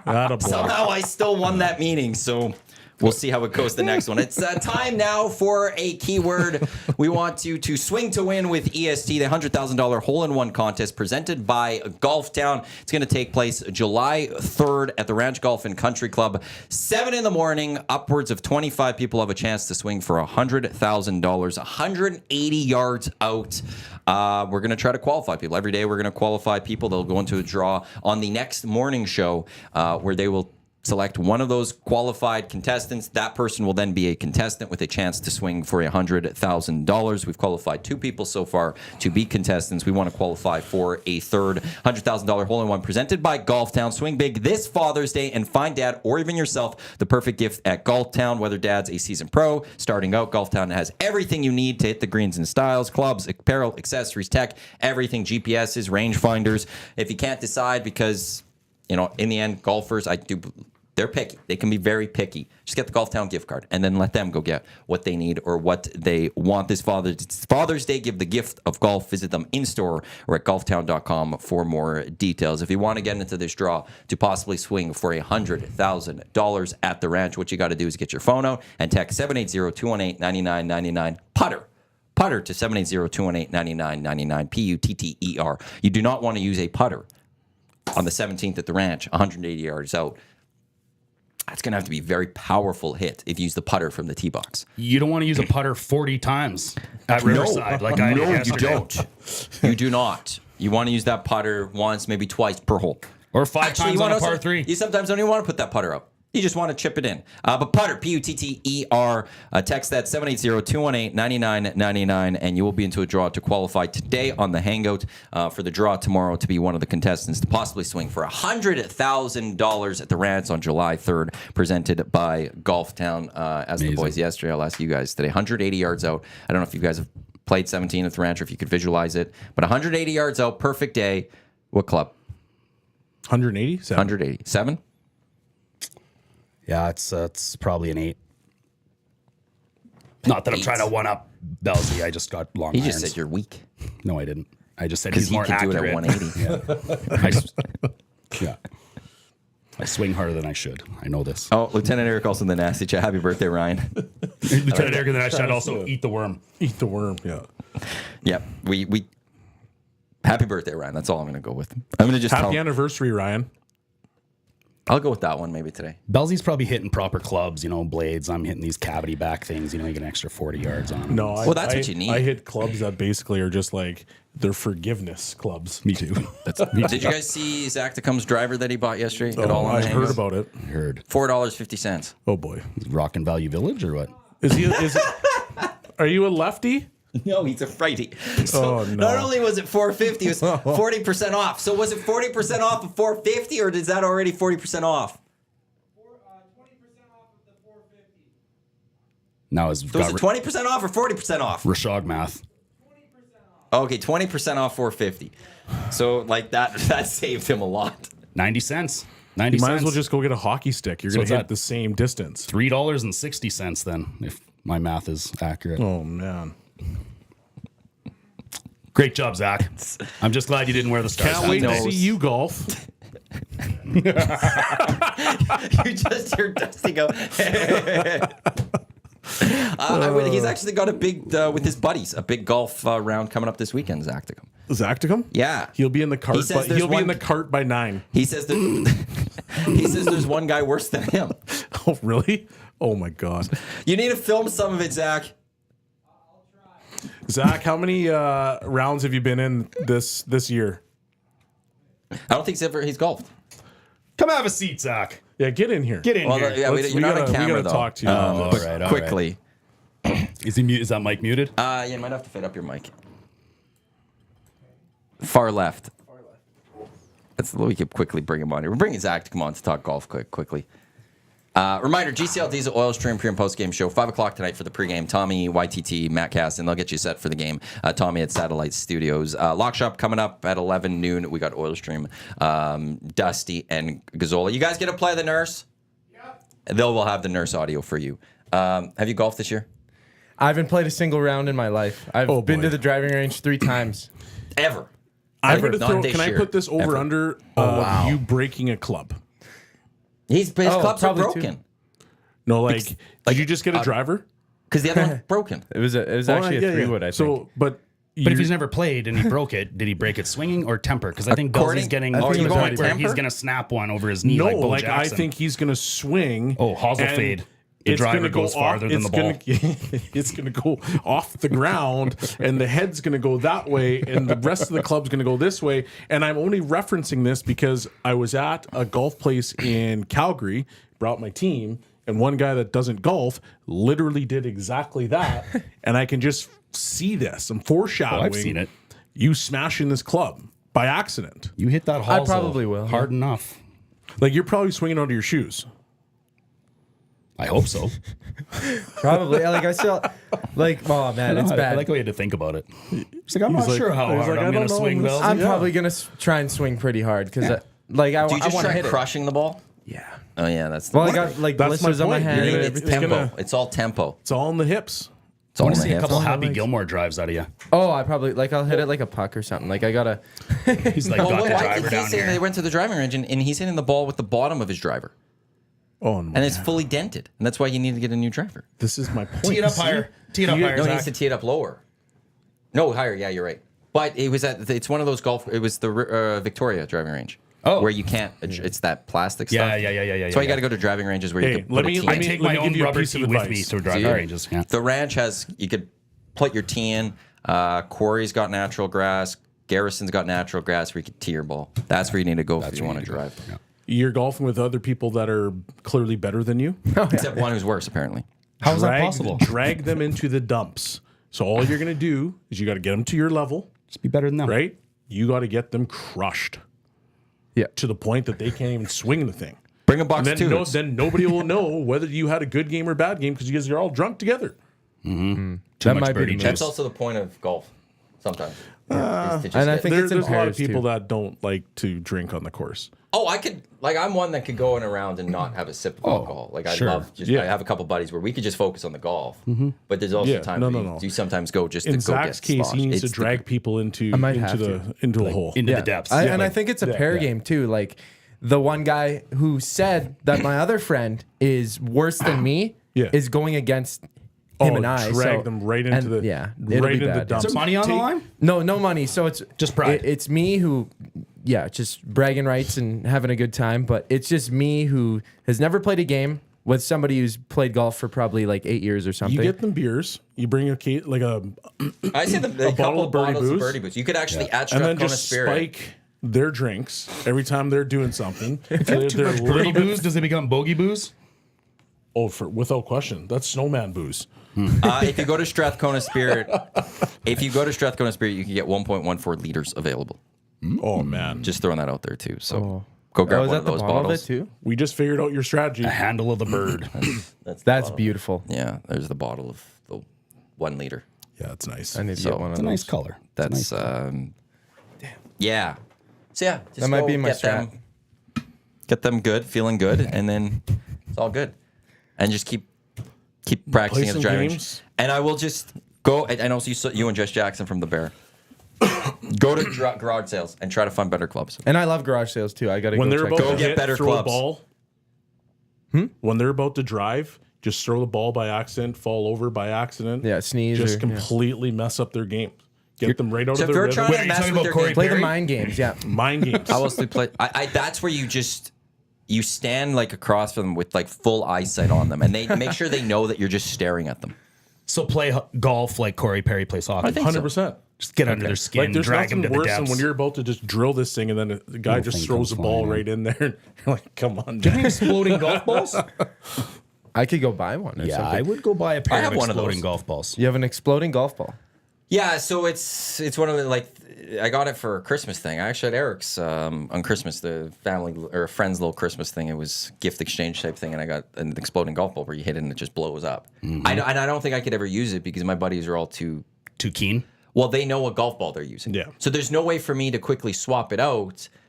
Like I would have to do it when it's on the tee. Yeah. So I And pulled so there's no chance. Otherwise, if I put it in my buddy's cart, they're gonna look and be like, "What the hell is this? This isn't my Titleist or this isn't my Callaway or whatever." They're gonna know right away. if they're too good, you can't pull it off. But if you have an average golfer, like what I always do is I have one in my pocket, and then they shank one into the trees before the ladies' tee, and you're like, Molly, buddy, here you go, hit this one. I got it in my pocket. That's the only way you do it. So And you then they're gotta like, distract oh them. yeah, okay, sure. Well, see, a couple of these guys are pretty into golf. Like one of them played college buddy. level, like golf. You and drag I'm going them against right him too. Yeah, I into the know. depths. Are you kidding me? There's that, or you Yeah. get this guy to give you tips, and you go with him like once a week and learn. I'd That- hide his that might be clubs. it.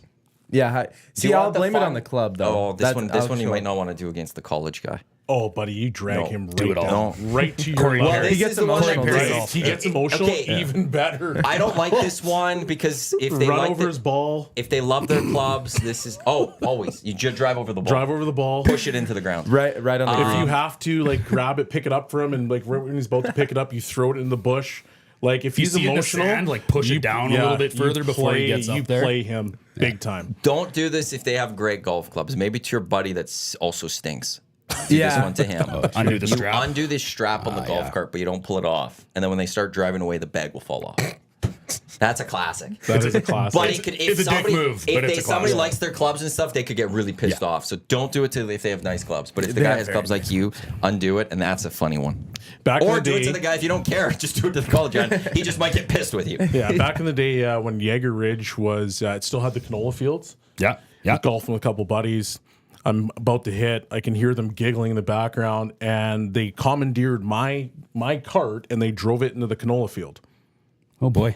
Before the GPSs didn't allow you to do that anymore. I hate the GPS cart that all of a sudden just like you could go 1 kilometer an hour or whatever it is, and it's like you got to get back. Well, I can't get back. You're not letting me get Yeah. back. Like I'm Yeah. trying. Like Yeah. It took There you is 5 seconds to I've get out of seen- bounds and a minute to get back. hopefully Murray's not listening. I've seen some TikToks of how to get past the GPS on that and put it into martial mode. I love it. And I've never tried it, but I'm gonna have to try. Oh, that you're doing one it day. at the ranch. There's Murray's ways to listening. type it or something, and then it tells you which cart you can pick, and there's like a martial level so that there's no speed restriction. Murray, you TikTok mean our baby. GM for the Murray, hockey it's showdown? happening. Right, yeah. Congratulations to Brad, who is our qualifier for the $100,000 hole-in-one presented by Golftown here on the Hangout. He'll need to keep his phone on tomorrow morning as well. We'll call someone, and that person will be contestant number 3 for the $100,000 hole-in-one on July 3rd. Thanks, Zach. Yeah, I'm gonna go check out some more mind games that I could do with golf, and yeah, I don't know. Attaboy. Yeah, Well I'm- done. Yeah, because drag I know him down. I'm not gonna outplay him. You got to gonna- bring him down. Wear a Dallas Stars hat. That'll throw him off. Might have to go buy one then. Yeah, Atta I'm not boy, spending money atta on boy. that today. Nope. Not today. You can leave the fader up. That's not a big deal. That's Zach to come. And I just got to fix the camera. We're back live. This is the EST Hangout presented by Two Hoots Hard Ice Tea. Matt Iwanyk, Shawn Belle, Dash with you here on EdmontonSportsTalk.com, on TuneIn, on iHeartRadio, as well as those watching on YouTube. You could join Edmonton Sports Talk for a fun night in support of kids sport. Bids for Kids, 5:30 to 8:30, June 19th. It's a Wednesday, presented by our partners over at GS Construction. Nielsen will be with the birthday boy, Ryan Rashog, and other members of the EST crew for a live broadcast from the Bell in Strathcona, 90 Themes Night. So you're going to want to be a rad man. That's what it says. Grab tickets to support a great cause. Kids Sport bidsforkids.com. You'll go into a door prize for an Alberta Mountain Getaway. It's out in Jasper. Also, gift card to Earl's while you're out there. Dusty, Rashog, and some others. They'll be broadcasting from there. So it's going to be a very fun night on June 19th. Again, kidsportbidsforkids.com for more information on that. I haven't even swung a club yet. You haven't? Either have I. I need to go practice my chipping and stuff. So it's just this Oilers playoff kills it. Straight up. Every second day, can't get to it. And then, I don't know, I just need that forecast to be up there. It hasn't been great. No, it hasn't. We haven't had a good, great winter. Yesterday was good. It was pretty good. Yesterday was fantastic. 22 And it's degrees. just like, A I little bit over. need more of that. Yeah. And then I Wasn't need to windy, just but it go was somewhere and chip the ball overcast. over and over and over and over. I put my clubs in my vehicle just to tell myself, like, maybe just, stop at a driving range. Clubs always, well, not this year, but clubs always stay in my car. You just never know. You never know when you're going to get the call that says from a buddy, you're going, hey, what are you doing tonight? And it's like, well, you want to know something? I can go golf. Good point. I don't need to go home now. I just come meet you at the golf course. I'm off work next week if you want to go to the quarry. It's still not full golf yet. No, not yet. Full golf yet. So not there. Just the range. Just the range. I just need to, well, not even full swings. I just need to practice the half swings and stuff. C. Hendo, text in 780-218-9999, Paris Jewelers inbox. Good morning, Hangout. You're talking about the intangible that Perry brings. The question is, what intangibles does McLeod bring? In my opinion, for what it's worth, I think they could have rolled the same forward lines. What does Ryan McLeod potentially bring for this team if he... A lack of consistency, a lack of intensity. Yeah. Oh, wait, positives? Well, like... It's good for the penalty kill. What could he do that we've seen in the regular season that he's not doing in these playoffs? Play on a line with Draisaitl and Fogle.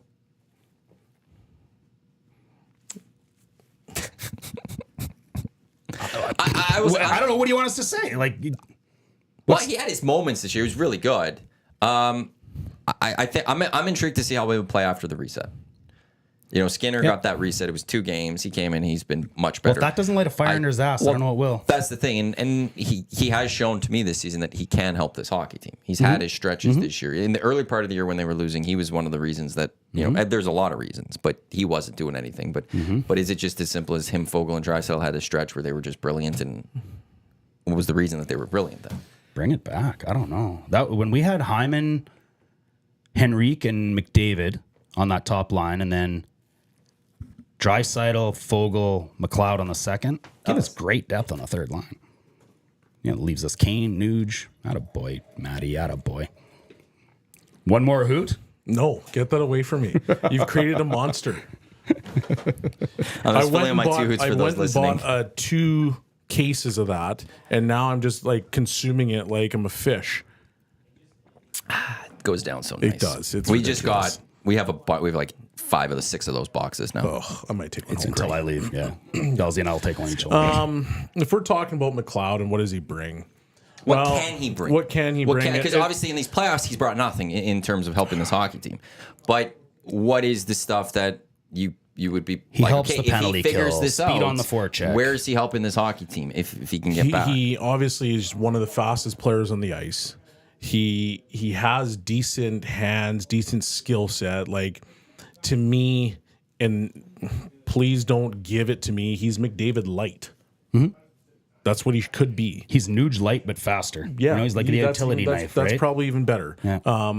And the only reason I said McDavid light is because the speed that he can come at you with. Right. He does have decent hands. He's shifty laterally. side to side. So that's why I mentioned that. But at the end of the day, that's what he should bring. Like, you've got speed to burn. Yeah. And so every single time I want to see you at some point, speed to burn. Show me that In the tough areas. Show me how fast you are. In the tough areas. And if you don't want to go to the hard areas, okay, that's fine, sure. But then beat somebody to that hard area and then use your speed to get out of the hard area as fast as you possibly can. Well said. So for me, it's... Doesn't matter how fast you are if you skate around doing nothing fast. Yeah. Show me what your elite traits are. And showcase it for everybody. Yeah. Because right now, the biggest detriment to him is it's the same thing that we've talked about offline with Nurse, is that both of these players are fast. But when they have the puck in their hands, how many times are you literally saying, man, that guy was fast? Right. I was at one game, and I'm not going to say who it was, and I was sitting up in the media booth, and all I heard was bang, bang, bang, F-bomb. And then I heard just skate for once. Yeah. Tells you everything you need to know. Yeah. Hey, your skill set's not going to be you're running a guy through the wall. You're not putting a guy in the 15th row of the building. I can appreciate that, and I understand that. That's not your game. Yeah. But you need to pretend to just run into somebody. Doesn't need to be hard. Yeah. But I need to know that you're the fastest player on the ice. Yep. You got a chance, and you're going to challenge a defenseman, challenge a defenseman. Doesn't matter if you're fast if you don't do anything with it. Doesn't matter. So that's what I have. Like to me, that's my issue with McLeod. But at the same time, that's what McLeod can possibly bring. And he between both teams, he's one of the fastest players on the ice. He's the only player on the Edmonton Oilers where I'll be like, oh, is that McDavid? Because you'll see the 7 on his jersey in a flash or something, right? Yep. And it's the only player I've ever think, oh, wow. Oh, okay. Well, Nurse has speed too. So when Nurse first came into the league, he got a puck and he decided to skate. And he got his way out of problems because he skated his way out of problems. I'm not sitting here saying that he needs to pick up the puck and skate that thing the entire time. But sprint to a puck. Yeah. If it's loose, sprint to the puck, use your speed, sprint to the puck, turn around, get it, move it, jump up in the play, create good gaps if there's a turnover. In the OHL playoffs. This is not hard. In the OHL playoffs back in the day, when Erie was playing Sault Ste. Marie in the playoffs, it was Darnell Nurse chasing McDavid around the ice. It was Darnell Nurse was the only other player on the ice that could even keep up with him. Like, he's got the ability. I know the NHL is a different application of it, but man, just when he was in the OHL, he got drafted because of his speed, his potential, his potential for offensive upside, and then his toughness. That's why he got drafted where he did. Because when he was playing in the OHL, he could grab a puck, he could skate his way out of a problem, or he'd beat you to the puck, use his physicality to get away from you, and then move it. And so the first few years, you actually saw that. I'm pretty sure at one point, from a 5-on-5 perspective, he was actually one of the best defensemen in the NHL. I think that was right before he signed his contract. well, he was 7th in Norris voting after that. Well, there's season. a reason he got that call. He There's was a top reason he got 5 the in the contract. league in every 5-on-5 category while playing against the hardest lines in the league. So if you look at that version of Darnell Nurse, what did he do? Well, he fought guys. He was solid defensively because he took away time and space by using his legs, because that is arguably his best asset. He used his legs to skate his way out of problems. He used his legs to make good plays to his teammates. He used his legs to take away anything that teams had. Wasn't necessarily that he was always just backing up and playing that one-on-one, but sometimes he'd literally just skate and angle guy out and then strip the puck because he was physical, and then he'd skate the other way. Call me a liar, but intimidation matters in hockey. Yeah. St. Louis bullied their way to a Stanley Cup. Nobody wanted to touch him. Right. It gives you space. Because he was tough, and he was fighting Lucic. He was doing all these things, and all of a sudden guys were like, well, Did Pronger get space because of his skill? Pronger got space because he would People were put people's terrified livers on of the him. ground. Yes. Do that, Nurse. You have the ability. Yeah, a little bit of a different game, way. but I know, but the whole point, and I know what you're talking about, is that he has an ability to do things that other guys on the team don't have the ability to do. the argument And so- of we can't have Nurse in the penalty box, it's kind of out the window. Go in the penalty box for 5 minutes. Well, before it was he was his best defenseman. Right. Lose him for 5 minutes or Right. 2 minutes or whatever it is. Right. He lost the top defenseman. and a now penalty there's two killer. better Right? defensemen. Yes. There's Or three. Ekholm and there's Bouchard that are better Right. at the very least right now, or Right. based At the on very least, where they but should like- be. And so now you lose Nurse. Okay, whatever. You provided some physicality, but it's not like you've lost your best defenseman. Yep. Right. You have an Ekholm or Bouchard that can go over the boards. Like and go to on me, the ice. it's I've seen in the nasty chat, people are saying, well, like it looks like he's lost confidence. Okay, well, the best way to gain confidence as a defenseman is by doing these simple things really good over and over again. And I'm using this because I was a defenseman who played when I left the WHL. I was a pretty offensive defenseman. Absolutely. And then I had to change my game and I became a two-way, or even you can call it a defensive defenseman. So yeah, there's a confidence swing of, hey, I used to do this, but now I have to do this. Well, guess what? Darnell's in that same boat. And if I'm talking about confidence, well, to me, it's I'm going to go skate my way out of a problem. There's a loose puck. You're not going to touch this puck, sir. It's mine. I'm going to take it because I can outskate you. And now I'm going to make that option A pass to wide open said player. Right. And then, man, that felt good. Then build on that. If that's all I had to do today, that's great. Exactly. And then build upon that, and then start to feel better about your game in and game out. And then maybe I'm going down to block a few shots, and maybe I'm just playing a little bit harder defensively. Because now, you know what? I don't need to worry about the offensive side of the game right now. I just need to worry about this. I want to transition pucks better than anybody else. I want to make sure that people know that they can't get around me, because if you have a step, well, I'm still pretty fast and I'm pretty physical, I will take you out of this. It's got to be And to baby me, steps anyways, right? That's what we're missing from Darnell Nurse. Inch your way back in too. Do it inch like it. simple thing. Yeah. It's no different than what my personal trainer tells me, who I saw in the nasty chat, Rich King, Athletics. You don't have to work out 6 days a week, and you don't have to have a perfect diet, and you don't have to have 100 grams of protein every day. But what you kind of got to start with is at least work out once a week. Have a good breakfast every day, right? And then those good habits start to build, right? And you get confidence because you see results from those good habits. And that's how the world works, let alone hockey. Yep. Double A is too. It's available in BC. It is Canada wide. Sorry to shift here to this part, cool. but I want to That's get this. okay. It is Canada wide. It's the fastest growing tea in Canada. So you should be able to get it somewhere in BC. Check your stores. I don't know how you could check in other places. Liquor Connect is the place in Alberta to go, and you can see what stores have ordered what and have an idea of if they have something. It's great if you like your wine and you're specific about wine and where it might be.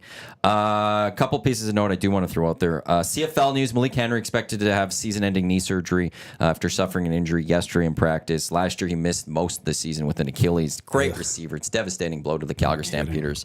Also, then just a devastating blow to the Canadian Football League, because he's just a great receiver. He's just fun to watch, and so not having him, that sucks. And you never know. After coming for an Achilles and then knee surgery, you do wonder, especially in the Canadian Football League, It'll be the same. Do they even come back? Right? Like, do they even want to come back and type thing? Because with that sport. Also, a reminder: the Edmonton Stingers are in action tonight. They're out in Ottawa. They're 1-0. They beat Calgary last season. So not with the Malik Henry news, but for this, screw you, Calgary. But the Stingers looking to go 2-0. They're in Ottawa. That's 5:30. You can catch it on CBL Plus, but we will join it in progress right after the GCL Diesel Oil Stream pregame show at 6:30. So we'll have the second half for you right here on Edmonton Sports Talk, and they're in Montreal tomorrow. We'll have that game for you on Edmonton Sports Talk on EdmontonSportsTalk.com. Tune in and iHeartRadio. They're then in action at home opener June 2nd on Sunday. It's a 4 o'clock start. They're also doing something because we don't have a time for an Oiler game, I don't think yet. Well, we need to know that there is going to be a Game 6 for the NHL to give us a time, I think. But if you go to the Stingers game on Sunday, since it's a road game, they're going to show the game on after the game. So you can stick around and hang out at the Expo Center, watch the Stingers play, and then watch Oilers Game 6. We know Game 5 is 6:30 out in Dallas. No, that's an Oiler home game. Sorry, I'm getting my days all confused. That's... If you can't get to if you don't have a ticket to the game, you go to a Stingers game and then just watch the game at the Expo Center. And the Riverhawks season begins on Friday. They're out in Bellingham. They're in town next week. Next weekend is their home opener. Bellingham Bells, they're taking on. We were supposed to carry the game on Friday, but now there's Oilers Game 5. Game 5. But we'll have the game for you on Saturday. That's what's coming up on EST. What are you guys laughing about? I'm laughing at the nasty chat. People crack me up. Duck Dad, have a good breakfast every day in this economy?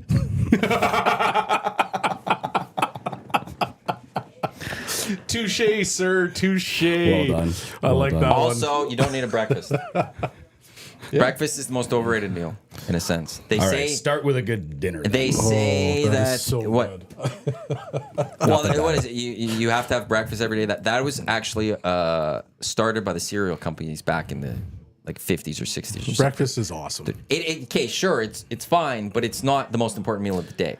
They said that's the thing. That's what the wording was. The most important meal of the day. It's that was the most started. important meal of the day if you're hungover. Gets your metabolism going for the day. But that was started by cereal companies to Soaks get out you the to booze, buy Matty. the breakfast. It is wrong. You should eat when you're hungry. I think that's the thing more of starting your day. It might be in the morning. I don't eat breakfast. And look at me now. I'm surprised you eat it all. Look at your frame. Yeah, no, you tweeted my quote, "Screw you, Calgary." I'll stand by that. I was just in Calgary this past weekend. You saw it that quickly. Hey, look at It you. was just like, oh. You're all over your noties here, It Jeepers. just came. Well, because you never know what pops up and if I'm missing something, and I got to keep up to date on Ryan Rashog tweets. It is his birthday, so It's his or an birthday or anniversary. Or his anniversary with Randy. We're not sure of And that. he's also throwing out a bunch of news for us. So he actually has a tweet from 3 minutes ago. Maybe it's his TSN what's he got? anniversary. Well, the TSN. Oh, maybe. He quote tweeted a TSN tweet that as Darnell Nurse wasn't feeling very talkative during his media avail that lasted less than a minute, which has the video of it. Ryan Rashog says Nurse has been heavily under fire the past few days. Some of it fair, some of it a little much, but it's part of being heavily counted on and highly paid. This response is out of character for him. He's usually well-spoken and willing with the media. Interesting on a game day. Well, because Yeah, he's focused. the man's and- spicy. Yeah. Again, Let him be spicy. And or as pissy. I said earlier, as Dusty tweeted as well, screw you all, screw everyone. That's how Darnell Nurse needs to be. Yeah. I don't care who you are, outside of his teammates. He should be saying screw you. He gave you one answer after the game. That's People right. hated. That's right. Now he's giving you a different answer. He's spicy. And he's still wrong. And you're still wrong. Yeah, that's right. So really at the end of the day, he's getting the Horkoff situation. The contract's too big for what people want. So I hate the that question narrative. is, to me, is if he came in at $6 million, is he having the same conversation? Well, that's the reason he's getting extra criticism, and I don't think that's Of course fair. it is. It's not He fair. should be I think getting. it's horse He should be crap. getting the criticism that he's supposed to be a number 2 defenseman on this team. It's and he's not his playing fault that that Columbus traded Seth Jones No. to Chicago, then decided Columbus or Chicago wanted to pay Seth Jones 9.25, 9.5, and then Werenski said, "Well, we just got rid of Jones. We got to pay Werenski more than that." And then But the criticism, McCovey, like and then he's Heiskanen, he's and supposed to be the number 2 defenseman. everybody got If not $9 the million that number one. offseason, and Nurse was 7th in Norris voting. 100%. But He deserved it. I'm going to take the contract out of it. He should be judged as he's supposed to be their number 1 or number 2 defenseman with this team, and he's not. I don't care about the contract part. If we never knew salaries, we would say Darnell Nurse coming into the season is supposed to be the number 1 or the number 2 defenseman. Whether you want to put Ekholm 1 or him no 1, that's where the Why does rotation is. salary dictate But where I'm- you are in the depth I'm chart? not talking about salary here. I've thrown salary out of it. As we started the season, if we didn't know salary, we'd be saying Darnell Nurse should be one of the top 2 defensemen of the Edmonton Oilers. That has nothing to do with Should. salary. He should have been. Should. And the fact that he's not doing that and you're in the playoffs, and we're not even saying he's the top 3 defenseman now. That's where the criticism is coming from. And now there are some people that will throw out the money. Well, but that's what the criticism is. It's the fact there that are it's the some- money, but he's also not producing what that money looks like. So that's why my question from was. some people, but from my criticism, because I've never cared about the money. Yeah. He's not producing like a top 2 defenseman, and he's supposed to be a top 2 defenseman with this team. But his top 2 defenseman based on contract status. No, he's a top 2 defenseman based on the skill set and coming into the season. I didn't, fair enough, I didn't yeah. expect to see Bouchard take Right. this big of a step forward this season. Yeah. So now, and by play, Bouchard is a top 2 defenseman for this team. He's been unreal. So, okay. But even then, is Darnell Nurse a top 3 defenseman right I'd now? argue Bouchard's a number 1 defenseman. Sure, but is Darnell Nurse number 3 defenseman? Okay, but He's here's not producing for what they need I agree for with his that. role with this team. Again, throwing contracts out of this completely. Yeah. He's not producing for what the role is that he's supposed to do for this team. But for the people that can consistently complain about his contract, what would you like Darnell to do? Exactly. Hey, I'm going to give you $9 million. We would have all done it. He took a discount for the. It's always the team's fault. Bridge- It's the every team's fault bridge- for giving him the money. He played above every single bridge contract before then. Yep. No. Like if you want to look at it that way, and take the whole Oiler career of Darnell Nurse, salary's probably negligible because he played above his level for the first 5 years of his career. I want $9 million. Okay. I mean, No, I'm not I will gonna never, take it. I will never get mad at a Like- player for going for the money. Yeah. Going for the bag. Don't Hamilton care. just got it. It's McAvoy just got it. Heiskanen just got it. Werenski just got But it. again, the role on his team, throwing contracts out of this, he's not producing Are for any of what those his guys in the role, playoffs right now? role would be. He's not producing for the role he needs to be producing for. And that's where he needs to be Yeah. better. To the people saying I have stupid advice on the breakfast, go read it. Go read up on where the most important meal of the day of breakfast came from. Honestly, go look into it. I will. Go take looks for that. I will. 2-2 series or 3-1 series for the Dallas Stars after tonight? I gotta have faith. I can't be a fan and 2-2. not 2-2, baby. So you both 2-2. saying 2-2. Draisaitl's biggest worm. game, and the worm gets wormy. One of the teams is going to win, and we're going to head to Dallas. Man, are you with just a full of series hot for Game takes, eh? 5? It's going to be wild. When isn't he? Coming up next, it is the Lock Shop. Dusty and Huss, another chance to qualify for both the Great Outdoors Comedy Festival VIP table to Kevin Hart on Saturday, July 13th, as well as the $100,000 hole-in-one presented by Golf Town, taking place live at the Ranch Golf and Country Club at noon. It is the oil stream. That's where you'll get the audio of Darnell Nurse, Tommy, Dusty. They'll have you covered from noon until 1. GCLT's oil stream pregame show, 5 o'clock tonight, right here on EdmontonSportsTalk.com. And then at 6:30, we'll join Stingers in Progress as they're out in Ottawa. And then after the Oiler game, Tommy will be back on the air with YTT and Cass as it's the GCL Diesel Oil Stream, a post-game show. And then we're back on the air tomorrow, live programming to recap whatever happened down at Rogers Place tonight. Dash, Bell, Bellsy, thanks for coming in. Yeah, always a appreciate pleasure. it. This Anytime. was a fun chat. Pleasure. On behalf of Dash, Shawn, I'm Matt. Thanks for tuning in to the EST Hangout presented by Two Hoots Hard Iced Tea. Don't just give a hoot, give two. Like I said, Lock Shop coming up in just a few minutes right here on Edmonton Sports Talk, your clear choice for Edmonton sports. Don't go anywhere. Dusty and Huss will be on right away. Screw you, Calgary. There you go, right in front of the camera. First time guest, long time listener, fan of the original draft commissioner. Welcome to the EST Hangout presented by White Claw Hard Seltzer. The difference is clear. Matt Iwanyk, Tom Zola with here. Joining us today